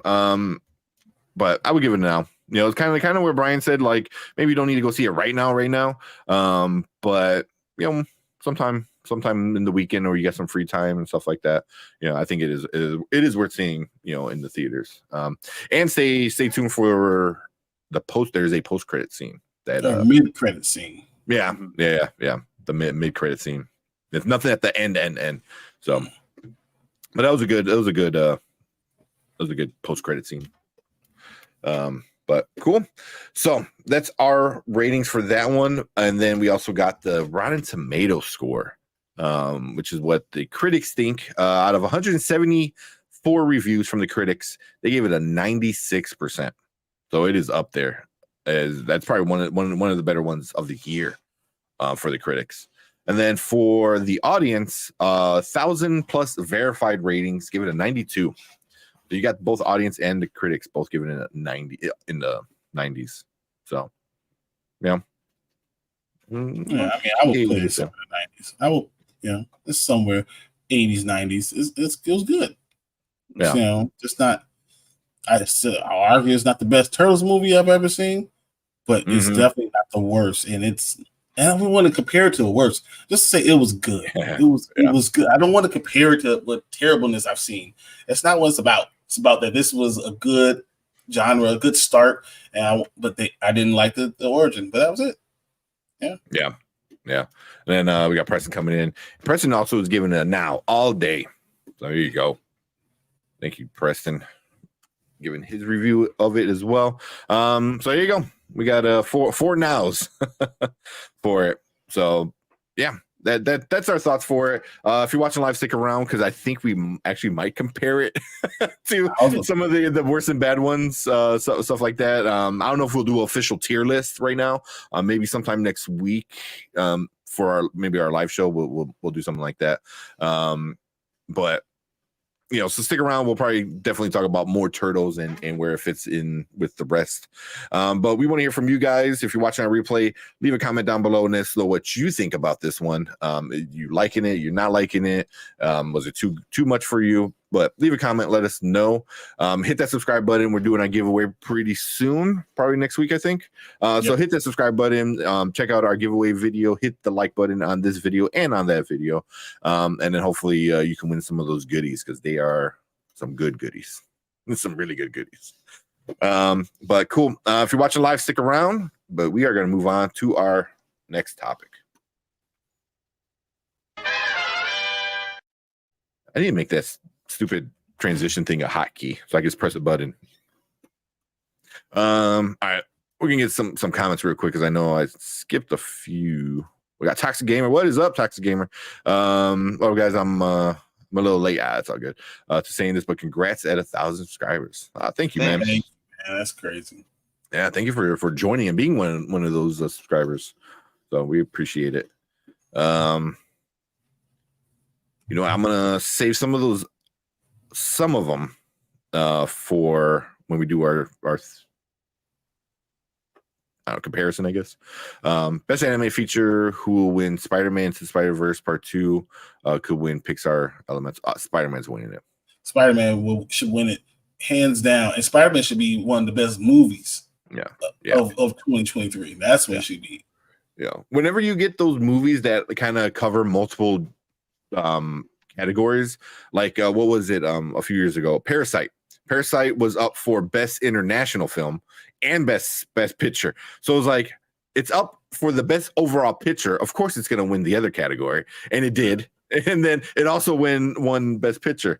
Spider-Man should be up for best picture, which means it should win best animated film. Pixar was great. Elemental was a lot of fun. I enjoyed it. It was just Romeo and Juliet. That's what it was. Across the Spider-Verse was the shit. Across the Spider-Verse it set a bar of storytelling in animation. So this beats Mario. No, I don't think it's gonna break a bill. A bill? I think it's gonna break a bill. It won't break. Oh, we didn't even talk about box office. Yeah, it won't break. It did okay, I think, in the box. I think it took number 2. Like we were saying. It still lost to Barbie. Yeah. Week 4 Barbie is still gonna lose. Barbie is untouchable. Pretty much. You cannot touch Barbie at this point. But week 4, you still not be able to touch it. No, it's not the same genre. Barbie is just different atmosphere. Yeah. Why can't I freaking see the not weekly? I want to see what each movie was because I know this is doing daily. It was August 4th to the 6th. Yeah. The last weekend. Shit, I mean, Make 2 technically got more money just for the weekend. Yeah, I know. But I think for the overall, since the release and everything that counts, I think Turtles got number 2, but Meg made $30 million over the weekend, which is like what? Guys, I walked out on Meg 2. Yeah. I have not heard anybody say anything good about that stupid movie. It's just Zach Attack did a review on it. He said it sucked. Like that just came out a few hours ago. Like it is not good. Yeah, it is not good. But yeah, Ninja Turtles made about 30 something, I think. Mm-hmm. which means it won't be close. No, to either. damn, I'm sorry. It made 51 and a half worldwide for its worldwide weekend. For worldwide, it made 43 domestic, which is not bad. Not bad at all. That's a little gross, yeah. You know, that's pretty damn impressive for that. Because I thought it would do better international, but you know, 8.5 international is not bad either. But damn.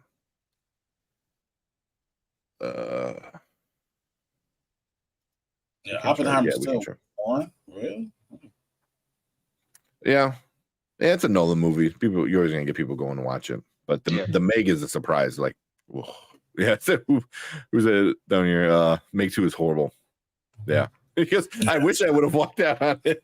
I didn't need to see the movie do anymore. Like, it was literally, I was like, I can't do this anymore.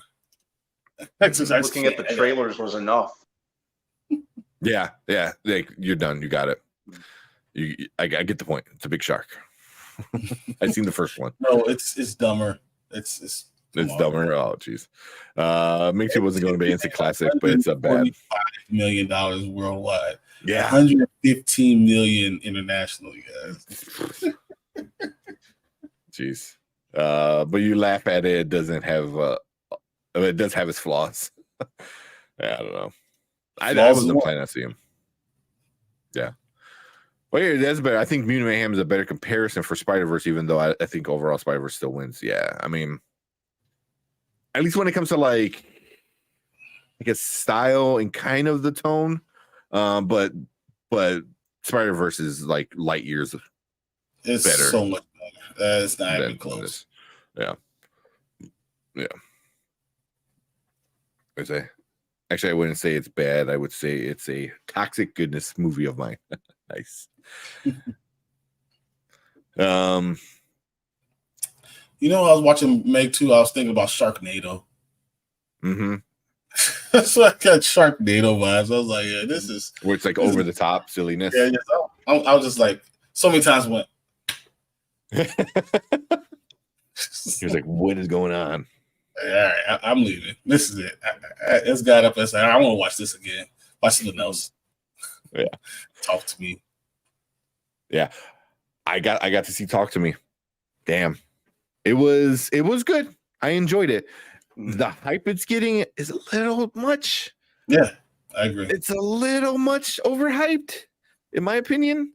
It's because it's a horror movie. It was decent, and you know, the story wasn't the one, and the ending was good. Whenever it comes to a horror film, the ending makes or break the movie.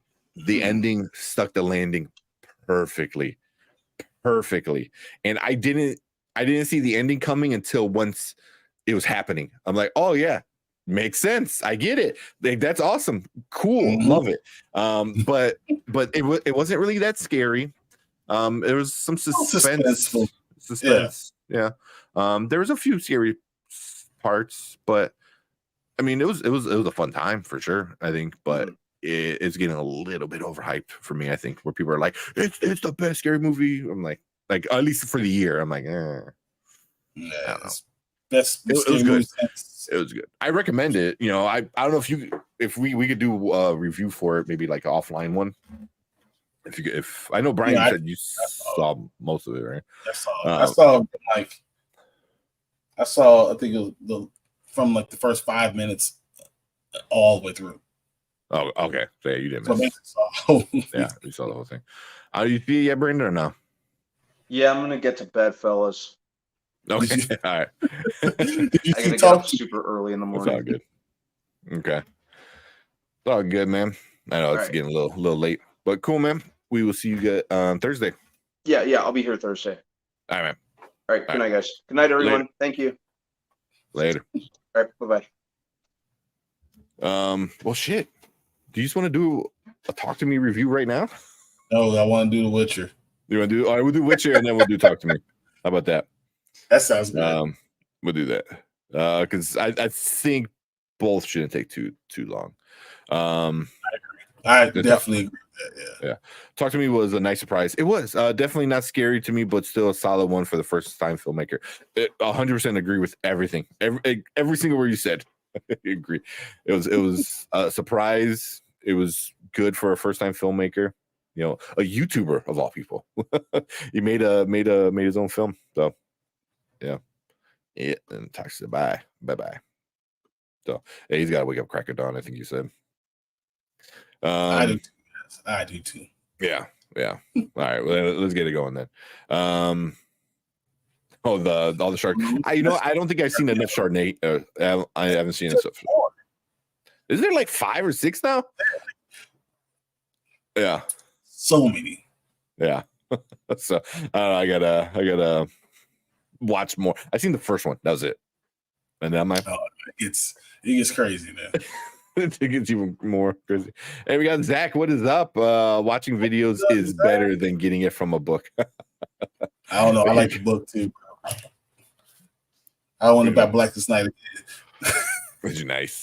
I was like, I'm gonna read this one more time. Yeah. It's such a great one. Do you guys see Gravy Train is making a movie? Yes.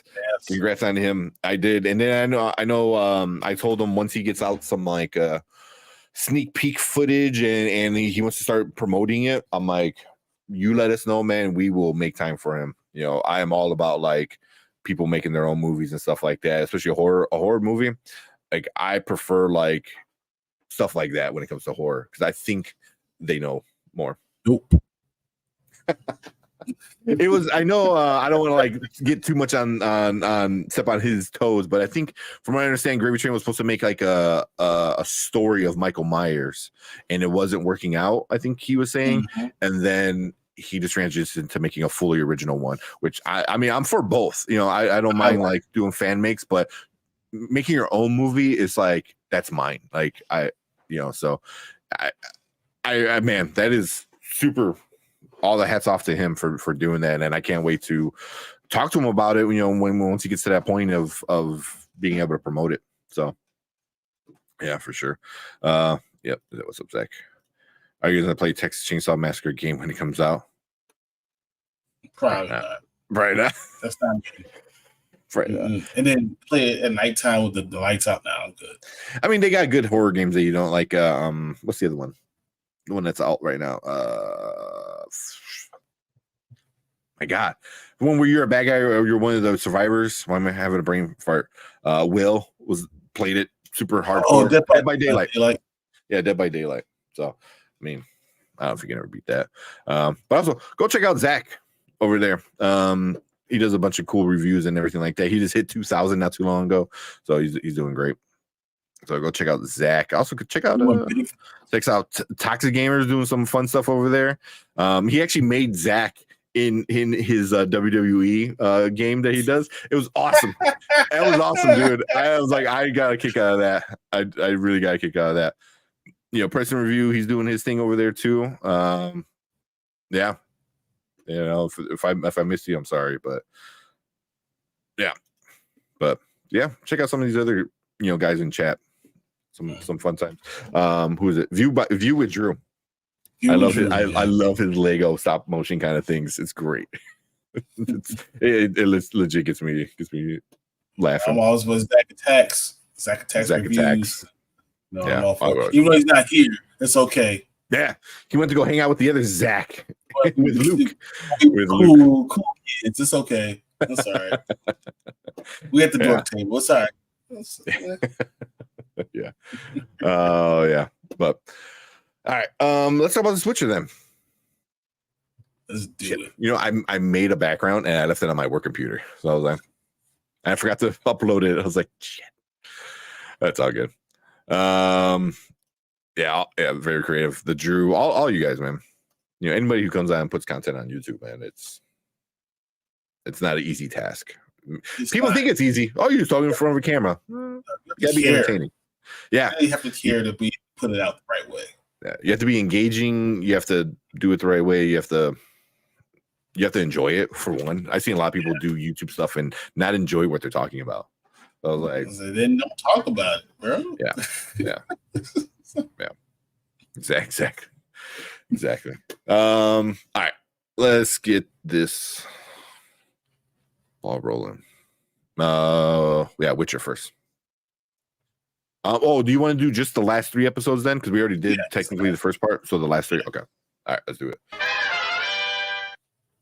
All right. What is up? Welcome to Spoiler Kings. My name is St. Crane with Brian DeGrizzly, and we are going to talk about the second part of season 3 of The Witcher, the ending of Henry Cavill. Again, how many times is he going to leave great franchises? It's not just him. It's how many times these franchises are going to leave him. That's kind of true. That's what it is. That's kind of true.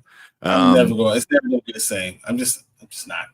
Yeah. So real quick, there was something I wanted to bring up before we get into our discussion of episodes 6, 7, and 8, which is the last 3 episodes. They're getting the producers or whoever the head runners or whatever, they're getting a lot of hate right now because they're basically saying like, oh, this season didn't do well because you don't like good storytelling.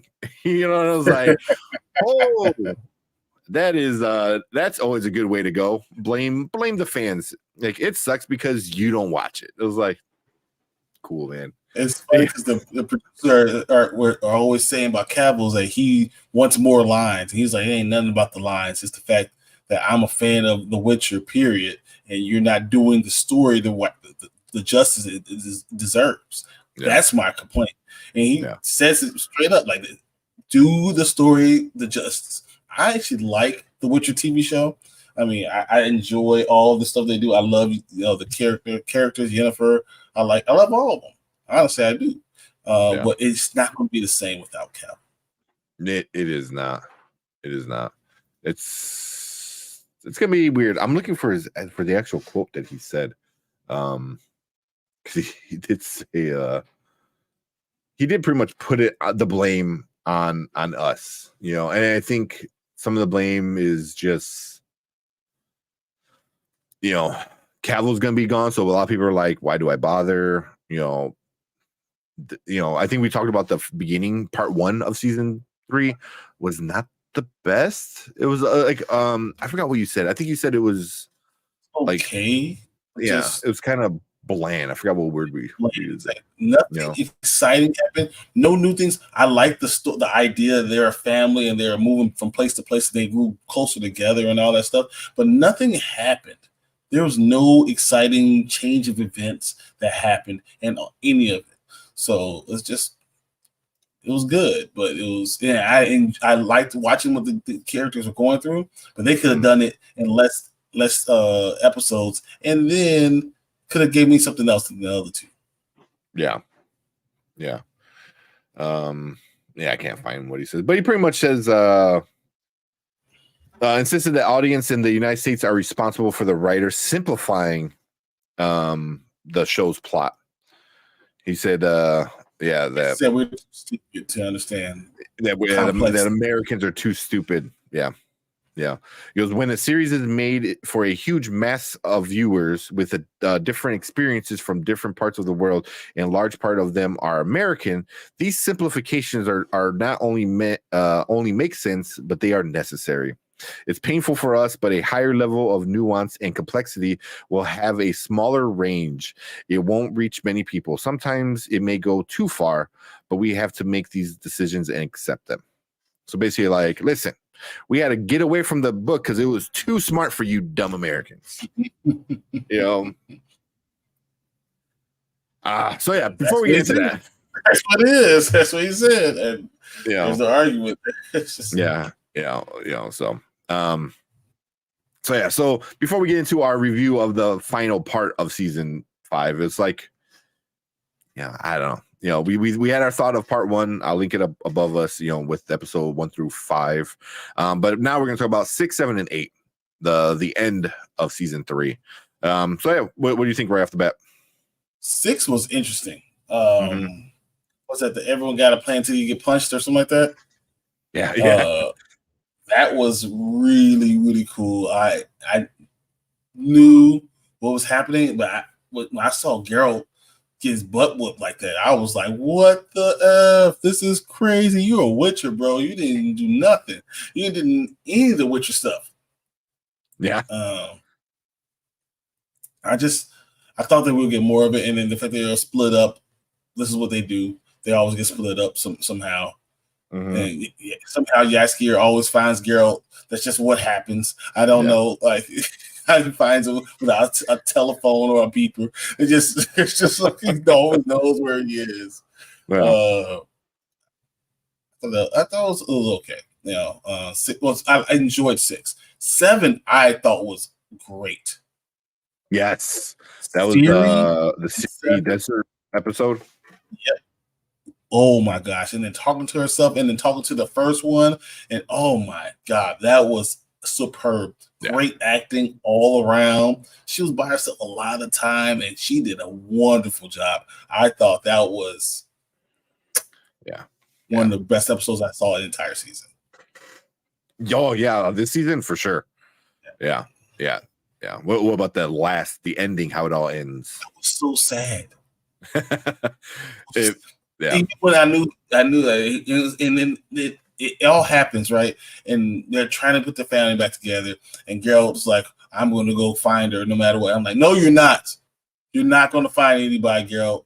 It's all over. Never see him again. I'll never see you again. This is awful."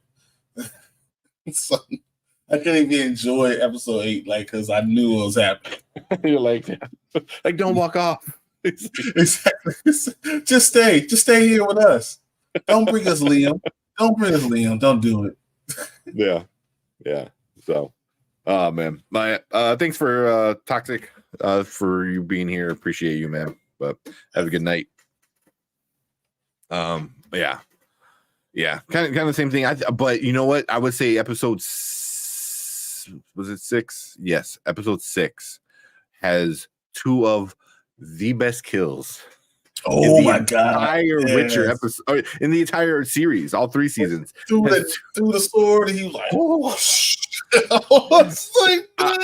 I was watching it on my phone, and they did that. I paused it. I was like, "That was awesome." I had to rewind it because it was like that was so cool. Because the whole time you're like, "Oh, Yennefer's gonna use a sword. She's gonna be a badass," and like, you just don't see it coming. And even the fire dude, although I thought it was a very lackluster death for him, which was the sad part of it.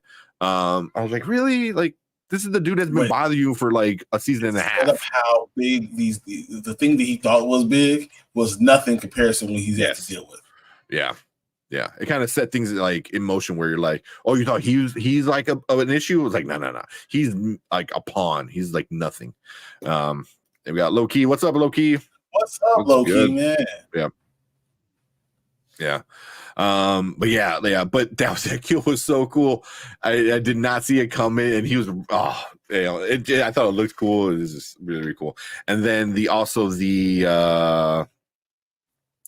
kill that Tessa? Not Tessa. The mother Tessea, where she does when like she is about to like blow up the elf, queen leader, and the dude jumps in and it just blows up and it all just keeps going. I was like, holy shit.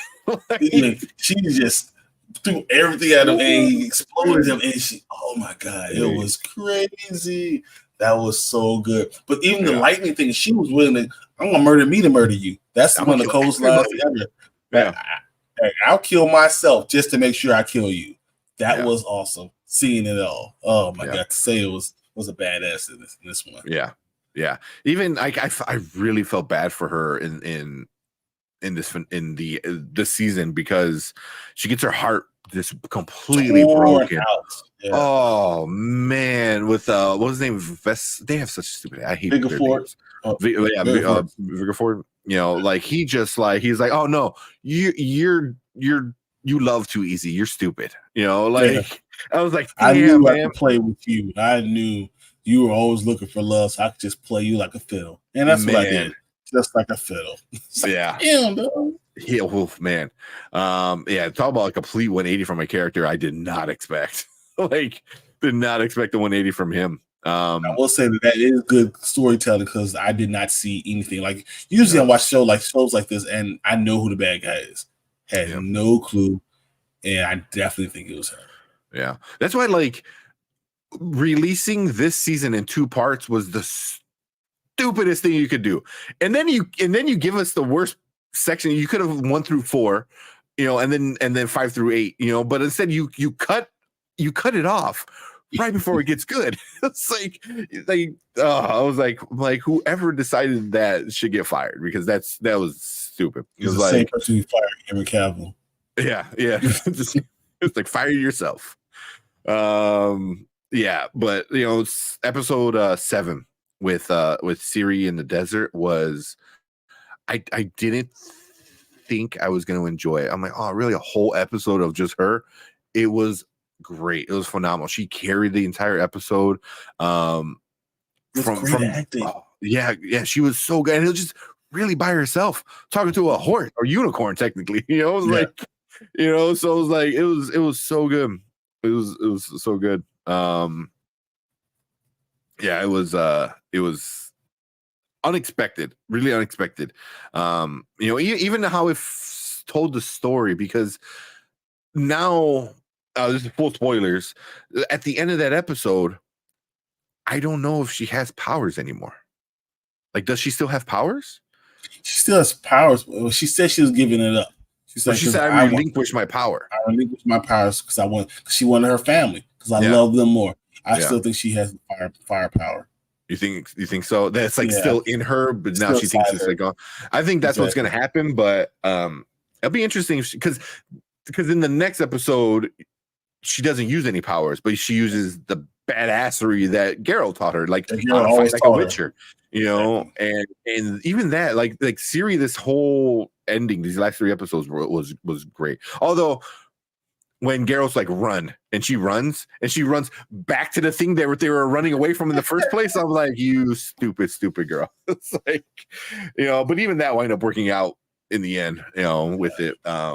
But yeah, man, yeah. I mean, this last 3 episodes were so much better and fun. Even at the very, very end, where Geralt has at least they gave Henry Cavill one last act of being a badass with just beating everybody at that checkpoint. He just didn't make any sense. I was like, dude, you can barely hold this damn sword, and he just like, I'm going to kill everyone. Yeah, it's just like, it shouldn't make sense, but I thought it made sense in the fact where because he was doing it for Ciri so much, like trying to get better and healthy again, but then he saw somebody else's daughter being disrespected, and I think it reminded me of him, because now he has that like that dad kind of vibes, the dad things, because I never like for me personally is like, I see like, little kids like happy that they see Mickey Mouse for the first time. Like, oh, that's cute. Now I see it. And now I can relate with like an actual, my child, and I feel different watching those videos, because I imagine my kid. So I can only think of like what he saw, like, oh, you're going to disrespect that little girl like that? Well, I'm going to kill all you dumbasses. and that's why I was like, because even in the last episode, or in one of the episodes, the buddy, the singer guy, Matt Vesmir, he said, he goes, Geskier, right? Geskier. Said something along the lines where like, oh, you can't say like, hey, you need to think about yourself. You need to think about her.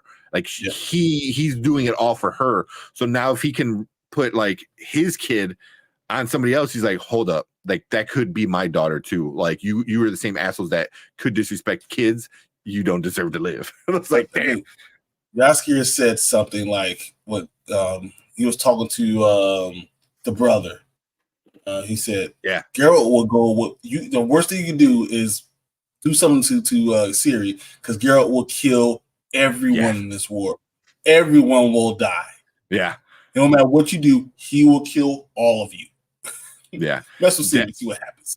That was awesome when he said, and he said it with all the confidence in the world. Like, he goes, I'm not kidding. I'm not exaggerating. I'm not kidding. Like, he will go and kill everybody, because the war is what killed Ciri. He's going to kill everybody who was involved in the war, like to his last breath. And so I thought that was a really interesting, because he's like, oh, I know this guy. Like, you think it's just a man? Like, no. Well, this is the man. Like, it's like, he's it. yeah. So yeah, it's so good, and that's why I was like so upset. I was like, why would you separate the season?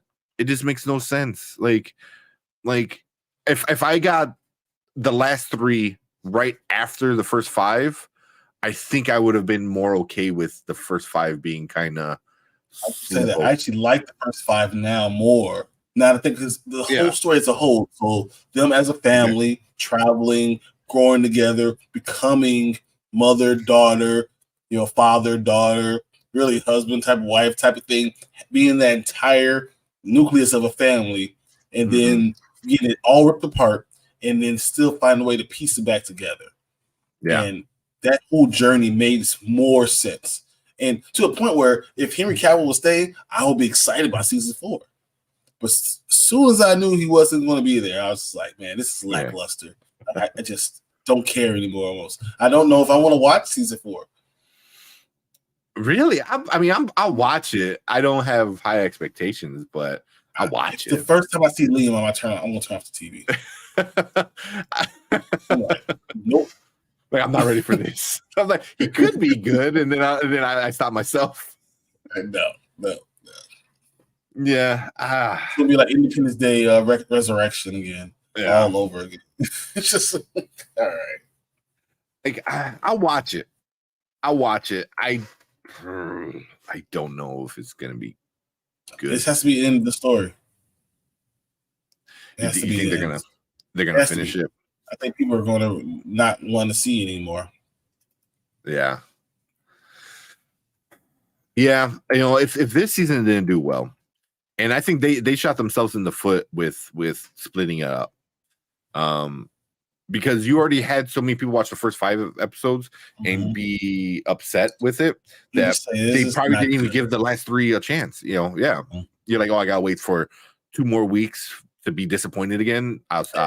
You would be wrong because 6, 7, 8 were great. They're really, really, really great. A lot of action because the first 5 didn't have that much action. It was all planning and plotting, and family moving around and all that stuff, and it was moving the characters around like chess pieces, and then the battle ensues. The actual war kind of breaks out. Yeah.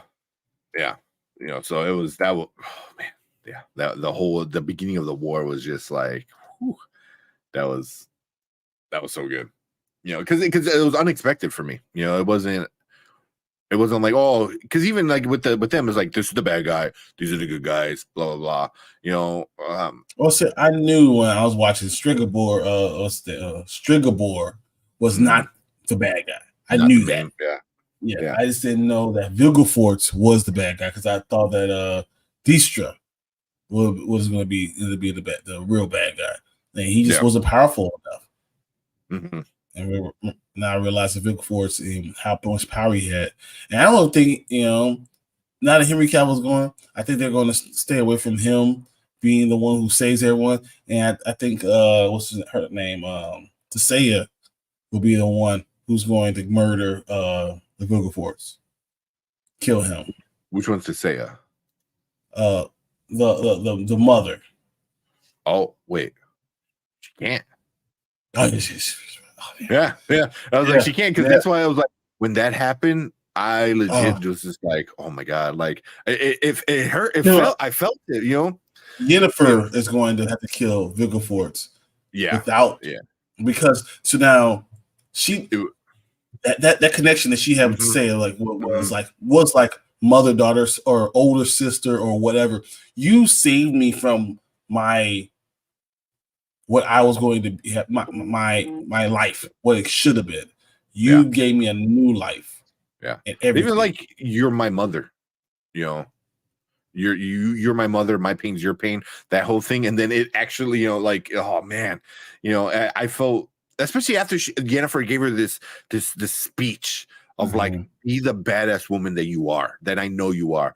And then she comes up and she goes, oh, thank you for telling me, I'm going to be better. And then, I don't want to say like what happens. And I was just like, it was just like legit speeches. I was like, wow. I was like, I did not see that coming either. I was like, yeah, but I get it. I get why, like, I mean, what else does she have left? And she just, at that point, it's just Yennefer. Yeah. You know, you took her home. You know, you took her love, her heart. You know, and now Yennefer is being a badass. She's like, I don't need to protect you anymore. You can do it. And you have your own family to protect now too, and you need to focus on that. And I felt like that was kind of what was going on. But today it was 600 years old or something like that. Something like that, a couple hundred. She was old. Yeah, been around for so long. I thought that was kind of what it was. Yeah. It could be. I think she was just done, but it does set up Yennefer to become a much bigger important character. Yeah, I think she's going to be the new. She's going to replace her, but she's also.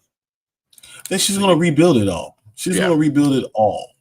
Yeah, and maybe better. You know, maybe less. Maybe we don't have to completely dehumanize the newbies. You know, because then you get issues. Like you get literally dehumanize, make them fish. Yeah, exactly. Make them eels. Yeah, because then you get issues like who is it? Frangella and the other witch. Was it Francesca, the other witch or wizard? You know, where they might not agree because they're like a way it doesn't work for their stuff. And also Frangella coming back, and I'm like, oh, she's back. I'm like, wait, who's she fighting for? And then she kills her uncle. Yeah, I was like, really? Kill her now? People?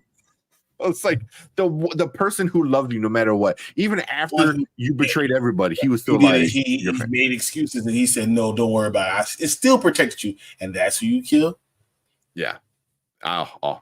And then even the way that ended between Frangilla and the what's her name, the wizard, was it Renfrey? What's her name? Looking at the I think it's like Renfrey, whatever her name is. I know what you're talking about. What's her name? The elf leader chick. Oh my god, yeah, but that even the way that ended was I'm like, how stupid are you, Frangilla? Like, you think you're using this thing like to like get her on your side, but then you forgot you're part of it. Exactly, you're the part. Like, I gotta get rid of you too. Yeah, yeah. So now I wonder if her and the elves are gonna team up with Geralt and Yennefer. You know, because maybe their visions align more than really the elves and any of the other ones. But Yennefer is she's elfin blood. You know, she is of elfin blood, just like Ciri is. Yeah, part of the family. You know, kind of thing. You know, the Witcher could give two shits. Say it killed her the love of her life, whatever, and blew him up. Yeah. And Yennefer is a follower to say, so I don't know how that will work. Yeah. I mean, but now it's like, but the person who thought was your friend killed your only kid who was supposed to be the savior of all your race. So I don't know. You know, it's like, you know, but again, another character who lost everything. You know, her child, her brother, her husband, like her people. You know, I mean, how many of them died? You know, so. She's screaming all throughout the entire season, like now someone else died.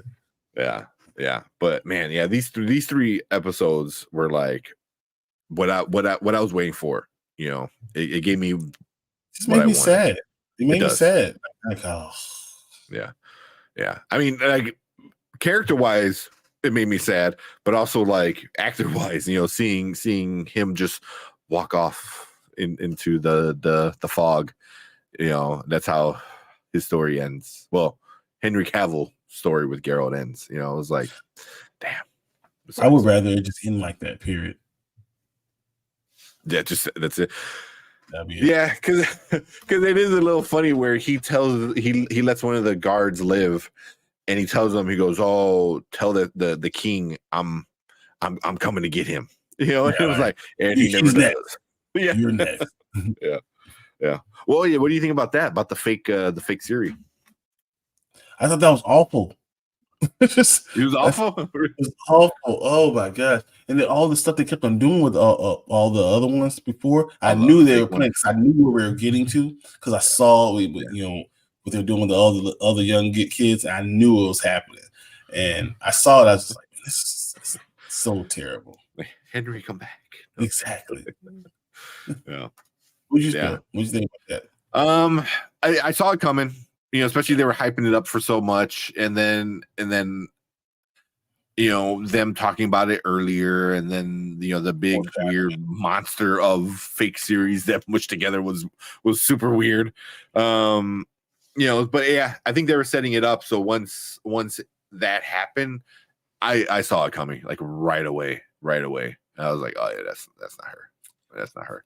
And then plus everything they were saying, hashtag Henry come back. Hey, what Preston said earlier was hilarious. Was it The Witcher season 4 beginning? It shows Henry, then it shows Liam. Grizzly turns off the TV and the Wi-Fi. That's so me. Like instead of turn off the TV, I just throw the TV out the window.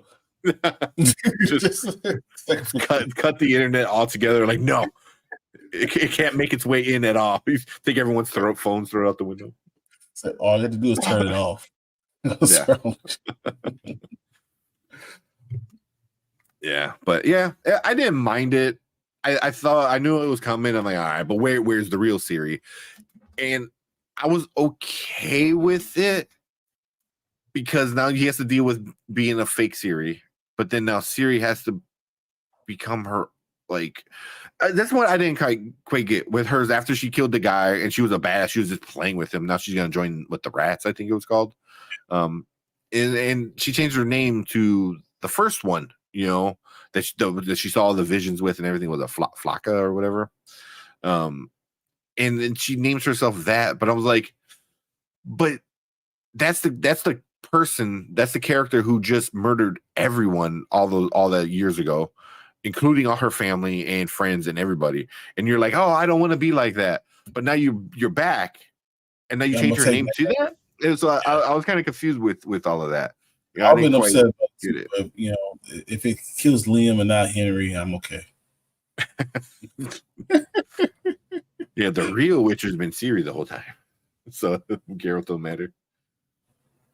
It is gonna suck, man. Without, I hope it doesn't end the way I think it's gonna ending. It's going towards Yennefer versus Ciri.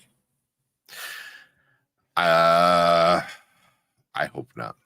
I really hope not. But I feel like that's where it's going to go to because they're the two most powerful beings in the entire show, in the entire series. They're the two most powerful. Yeah. And it'll kill Yennefer in order to stop Ciri. How much would it kill her to do that? Yeah. Or would she choose to die rather than she'll try to stop her, but when it gets to that line, she chooses to die instead of trying to hurt herself. Mm-hmm. I think they might fight for sure, but I think they're gonna eventually come to a realization like, what are we doing? We love each other. We're family. You know what I mean? So, but yeah. I hope not. I think avoid that altogether because that would be very. It's like heartbreaking. Yeah. And I don't like it. I don't know. Right now with the way it ended, Ciri just. I don't know what she's gonna do. She's like, no, I don't want to become this. I don't want to become this all powerful being because I have to kill the people I love. But then she takes the name of the person. I was like, or was that not Ciri, or is that Flocka in Ciri's body? That's interesting. It's like, is that where Ciri's still stuck on this plane? Because maybe she gave up. Maybe when she said, "I give up my power." She's like, okay, I'll take it. And then she goes and hops in and takes it. That's interesting. That's a really interesting thought. That Flocka really took over for Ciri, and then it's actually Flocka inside of her. Yeah, that'd be interesting. Because then at least that way. But they already did that, didn't they? In season 2, that's how season 2 ended. You had the witchy chick was in Ciri's body. And I was like, how many times are you gonna run that storyline? Like, how many evil witches are gonna? Well, I mean, obviously the writers don't have creativity, so we're not smart enough to understand. Exactly. So we're just gonna do the same storyline every single one. Don't worry about Yeah, it. remember that was last season. This is this season. Yeah. Grizzly cancels Netflix and burns all the things that he had Netflix and burns it all down. Exactly. I want Netflix to burn down Netflix. That's what happens. You're gonna join the picket lines. Everyone's like, "We want more money. I want Henry. I want Henry." Exactly. Yeah. No Henry, no peace. No Henry, no peace. Oh man. All right, but all together, we'll do this real quick. So we'll rate the entire season 3, part 1 and part 2 all together of The Witcher. The end of Henry Cavill as Geralt. What are you giving season 3? It has to be a now. I loved it so much more now that I watched those last 3 episodes. Yeah. And it flows together so much better having those things. It just was a mistake to separate them. Yeah, big time. Yeah, I understand it's a long thing. That was trying to continue to have viewership and all that stuff, but it just made more sense as one entity flowing together. And after sitting back and looking at it, I realized I really enjoyed it. I enjoyed the journey it took me on. Just should have had more things happen in the first half. So for me, it's still a now. Yeah. I'm probably gonna be there with you too. Like watching now, especially if you're a fan, I think the end of it, justifies the beginning of it. But part of me is like, after what the producer said, I was like, do I like it because I am a dumb American and you simplified it, or like because like the ending was good enough, like that Siri episode was great, and I don't think that was dummied down. I don't know if it's in the book or not. I can't tell you that, but I think it was complex enough where she's having these visions and stuff. So it was like, what do you like? It's aggravating. It's like you're saying you simplified it, but you do an episode like that, which was I said they would have revisited. Yeah, that's going to be a huge thing. That's why I said she might still be in there. Yeah, definitely. But yeah, I'm giving it now, man. Like everything makes more sense altogether. 2 parts was stupid. Don't do that again. Don't do that. Don't do that again. The ending made the beginning a little bit better because then it tied in all that importance of them learning to be a family and everything, like you said earlier. So you can't learn how to be a family and then later tell the story of like, oh, the heartbreak of separating the family. You know what I mean? Like it needs to be one cohesive binge, especially with Netflix. Netflix is used to binging, so when you go away from that altogether, it kind of throws it a gear, or a wrench in the gears. But now that it's all out, I would say watch it now. Yeah, 8 episodes, you can knock it out in a weekend. Yeah, it'll be a real interesting weekend, and you really enjoy the story for a weekend. Yeah, 2 days. Yeah, great. Exactly. Yeah, so that's our thoughts on season 3. With it, we got a person in there. He goes, Liam no Geralt. Liam no Geralt. Yeah. He goes, I don't know how it was Geralt Rivia. I don't know if you could play that with like Liam Geralt of nothing. Yeah, thinks our season 4 of The Witcher on his phone, and Chrissy takes his phone and throws it out the window. I'm like, oh, hey, it's season 4 style. Like, no. I don't need this anymore. This is why I think of your Witcher, your Liam Witcher. That's what I think. Come on, guys. Yeah. It's terrible. It's not Geralt. Yeah. It's not my Geralt. Exactly. Not my but cool. I think that is our thoughts for this season of it, and especially the second part of the season was great. But if you're watching live, stick around. We're gonna finish things up. If you're watching on replay, hit that like button, hit the subscribe button. We appreciate you guys. Let us know what you think about season 3, or any episode in season 3. Leave a comment down below. What do you think is going on with Siri at the end? I want to know some theories. I want to hear some theories. But leave a comment. Let us know. But we appreciate everyone hanging out with us in chat on replays. Thank you guys. But we are going to move on to our next topic for the night. All right. As much as I want to do Talk to Me, I know you probably got to get some sleep. Yeah, it's 12:30. I'm like, damn it. Yep.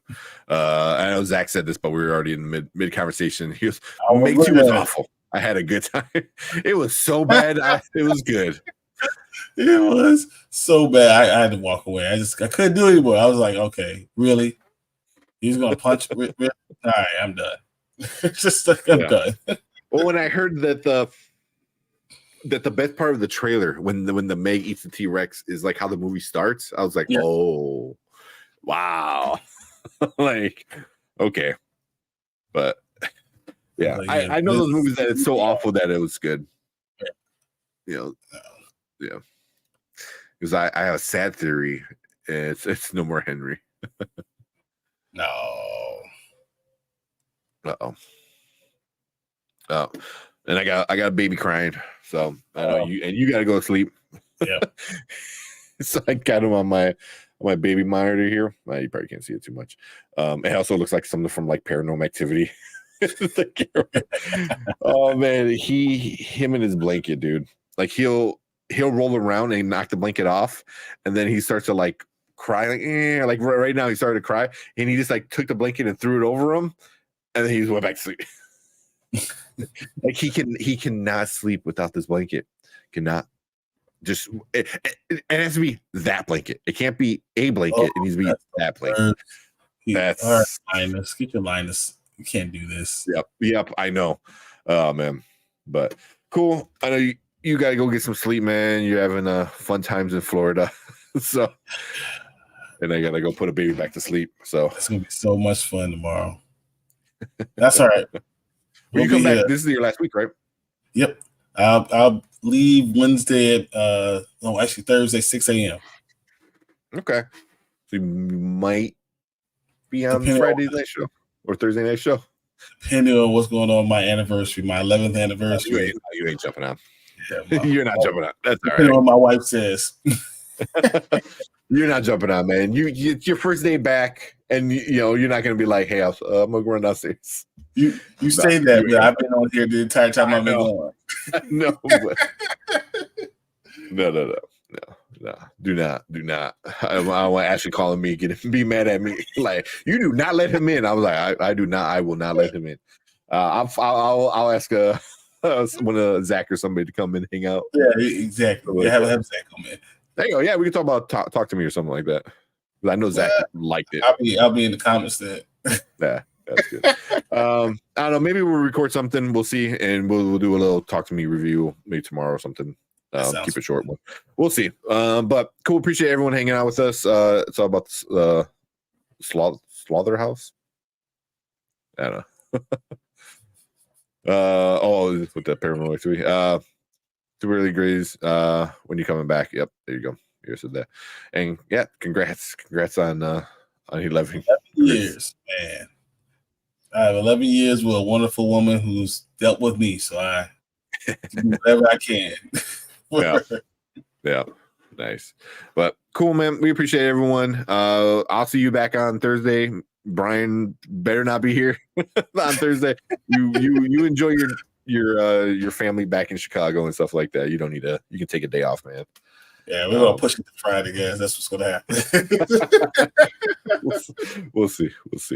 But cool. Appreciate everyone in chat, man. Always everyone hanging out. There's so many people in chat today. But thank you, everybody. But cool. Thank you, guys. Let's get out of here. I'm starting to get brain farted anyway. Cool. All right, guys. Thanks, guys. Don't forget to like and subscribe. We out here.